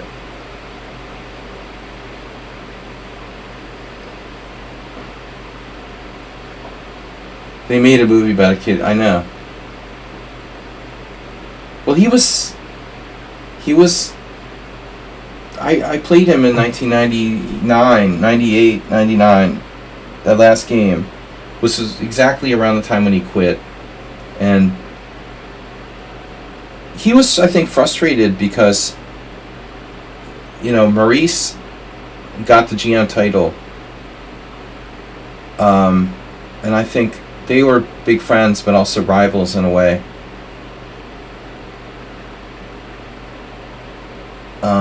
He couldn't quite get GM despite all of the... Things were harder back then, you know. Things were harder back then. There weren't as many tournaments, and every like chess mom didn't have a GM tournament in her backyard like today. It's really easy today. You just get your rich mom to host a tournament in the backyard, invite some Eastern European grandmasters to have a barbecue, and you know, sell some draws and whatever. It's easy. anybody can be a GM now. You know, if you're from like Silicon Valley and your mom hosts tournaments in the backyard. But back in those days, honestly, you know, it was starting to get easier. But still, Waitzkin was talented. He was a good player. I think he was as good as Maurice. But Maurice made it and he didn't, you know, and I think, well, he obviously had other interests. Which is cool. Nothing against him. I was neutral toward Waitzkin. He was a little cocky, but he was okay. Once he helped me like save a game against my other Waitzkin story was Waitzkin helped me save half a point once because I was playing Sam Palatnik in this tournament. I ended up tying for first in the U.S. Class Championship in 1999. And Josh, no, it was earlier. Sorry, it was like 96. But anyway, Josh was playing, and everybody left the playing hall, and I was playing this pawn ending with Palatnik, and I thought I was losing. And there was no one left in the playing hall, not even arbiters. And I didn't see an arbiter. And Josh came down to the playing hall, and he was like checking out what was going on in our game, and he just stood there looking at the position. And I was like, dude, why don't you just go away? You know, stop looking at the position. I'm like gonna lose this king and pawn game. And the longer he stood there, the longer I was like, wait a minute, you know, why is Waitzkin like so interested in this king and pawn game? And when I'm like probably losing. And then I realized that, you know, he must see something, because otherwise he wouldn't be like looking at the position so deeply. And it helped me. You know, I didn't give up hope, and I found a draw in that ending. So he helped me win the tournament, essentially. It was a really, really messed up situation. I tied for first, and he didn't. Alright, anyway, what was this ending? So rook a3 is a mistake.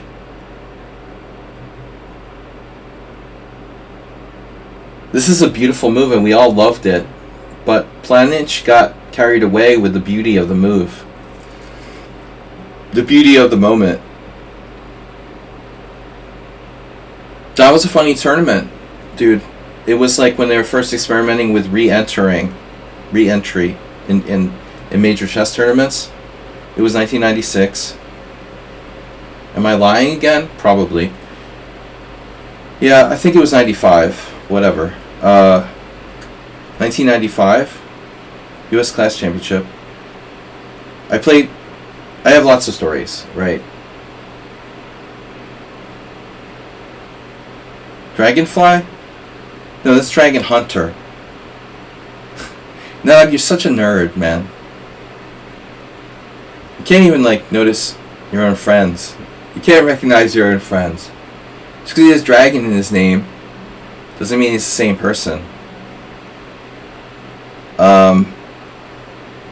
That was funny. I played the same Grandmaster with the same colors. It was so messed up.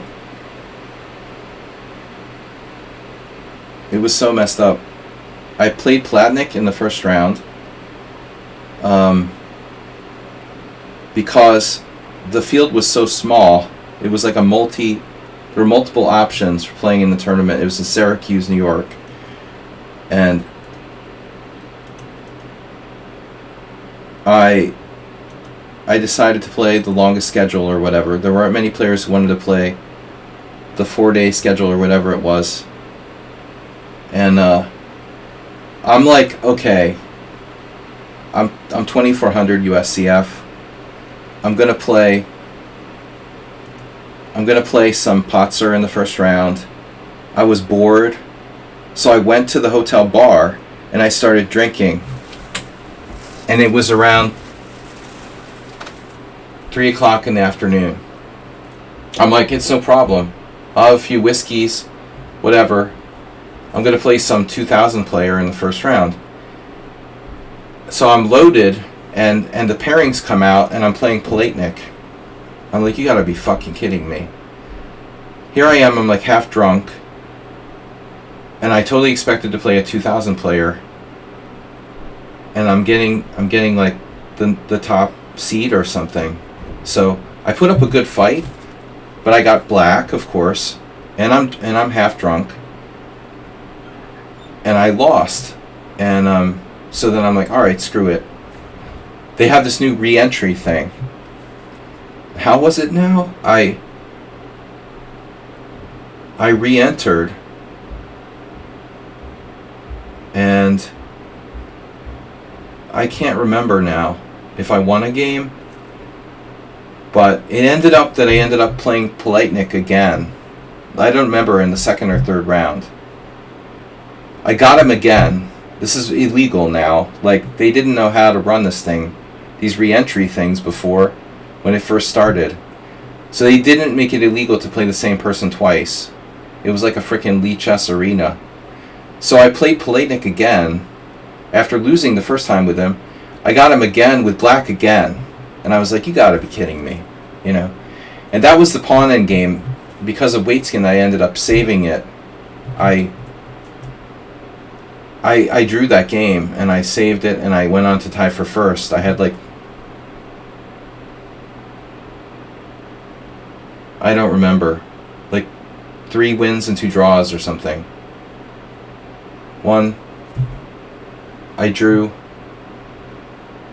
the last 2 rounds to tie for first, and I was lucky. I had like a Swiss gambit sort of thing going on. I didn't have to play any of the top players except for Politnik. Will you show us this game that you saved? Oh yeah, I wish. Dragonfly. I don't know if I'd ever be able to find it. Okay. Rook b3 is a mistake. So rook a3 is a mistake.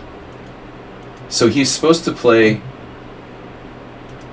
ironically, just simply rook b3. And the point is d5. Knight c6 doesn't work because of bishop takes c2 check, king takes c2, queen c5 check. See, I looked at this before and I said, you know what? This is winning for white. What? Oh my god. That's crazy. You guys know why this doesn't work? Because of queen takes c6, rook c1, and bishop c5. That holds. That holds.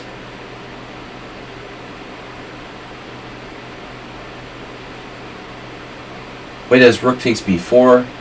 There's bishop takes a6 check. And white has no advantage. Crazy. Man, it'd be hard to accept this. You know, you're just like, you got this. It doesn't do anything. King d7 and black's better. Crazy. And rook takes b4. Also doesn't do anything. King d7 and black's better. That's insane. I mean, I dismissed this whole variation when we first looked at it, because I thought, okay, we're winning the queen. It's unbelievable. Nothing works for white. So he literally has to play this. Another move is g4. But the best is this, and now the quiet Karpathian a3. Yeah, Karpov would have played this. That's your best. This might actually win a pawn. And in a good way, too. Wow. So now we like take with the pawn. Queen b6, pawn takes. How do you like me now? That's a nice pawn. Suddenly things are looking a lot brighter for white. Yeah, this was the only way to get an advantage for Plenich. Yeah, you need beads to find that. You need some serious beads. Well, you can ask Shevchenko. By the way, guys, I gotta go. We'll be back tomorrow with some blitz chess. I want to ask everybody, what do you think about the Shevchenko scandal? Is it possible someone set him up by putting a phone in the bathroom? Or do you think if you... he was set up. You've started watching the what? R-rated Pawns? The Boys. I watched some of The Boys. It was a setup. He was framed. He straight up got busted. There was something about, there were people discussing this on Facebook, and there was one guy who was mentioning some story I didn't know about, but apparently some case of like some player, where somebody like put like a SIM card in his pocket or something. Mr. Coffee, it's you. Alright? Isn't it you?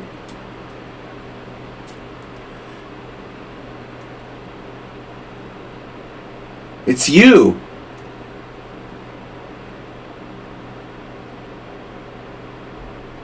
The setup conspiracy makes sense. Yeah, I don't know, man. Christopher Yu got kicked out of the Sinkfield International Championship. It's a wonder he got kicked out. I always wanted to say that. But anyway, there was just a story about the guy. Some strong player got a SIM card dropped in his pocket, in his jacket, and so he got like flagged, or he claimed. I don't know. I mean, or maybe it was just an example. Like, just say, your opponent, you're playing tomorrow. Well, let's say you get somebody to put a SIM card in the jacket pocket of your opponent's, the opponent you're going to have that day. I mean, they get flagged when they go through security or whatever, and then you get like,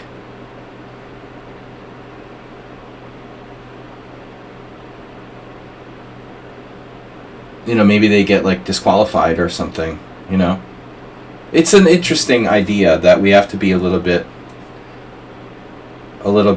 cautious not to immediately. Anyway, I'm playing a classic game tomorrow. Every idea leading to a win is welcomed. SIM card in the opponent's jacket pocket. Get one of your friends to just drop it in there at lunch or something. Alright, guys. You can always just poison them. Classic methodology. You think it's doable? Make someone drink tea spiked with diuretics. Yeah. For example, simple, exactly. They're gonna be like, they think they have food poisoning. Go back to please cell phone. A bead in the bathroom. But do you guys hear the story that there was a note on the phone in Spanish? That's presumably there. It was presumably there, like, just in case, like, a hotel or whatever cleaner came by and tried to, like, take the phone. It said, like, please leave this phone here until night. The owner's expecting a call, or something like that. It was like a note so that, like, the toilet, janitor wouldn't, like, take the phone away or something. That's the impression that I got. They must have tried to hide it somewhere underneath, You could always put it like under the bottom of the base of the toilet. It supports the setup argument. It's pretty weird.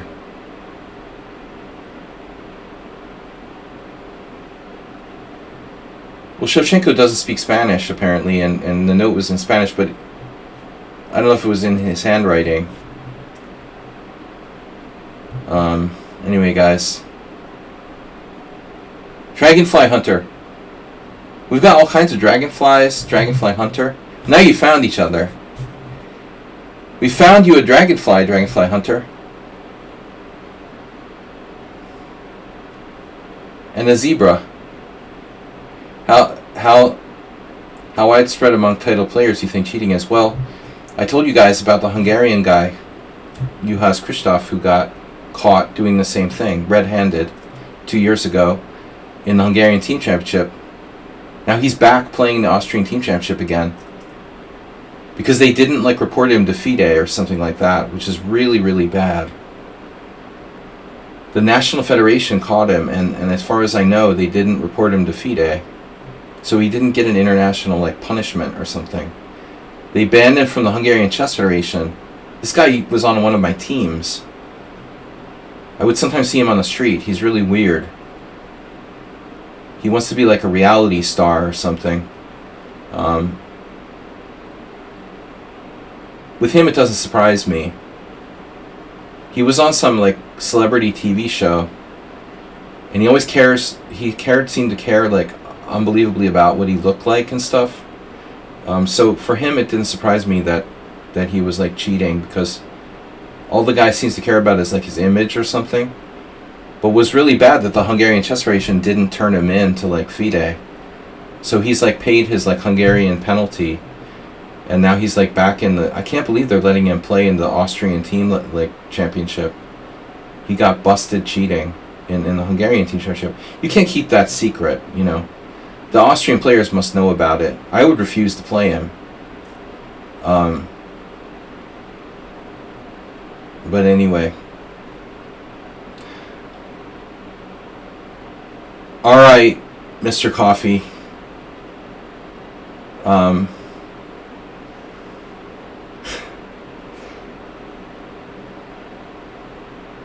That's good, that's good. Dragonfly versus Dragonfly Hunter. Too many dragonflies, guys. I'm confused. I gotta go get some dinner. Nice to see everybody. Don't forget, we're gonna need some more financial support, so start donating soon.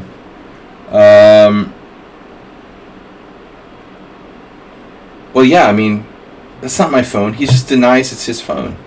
It has his face on it. You just deny it's your phone.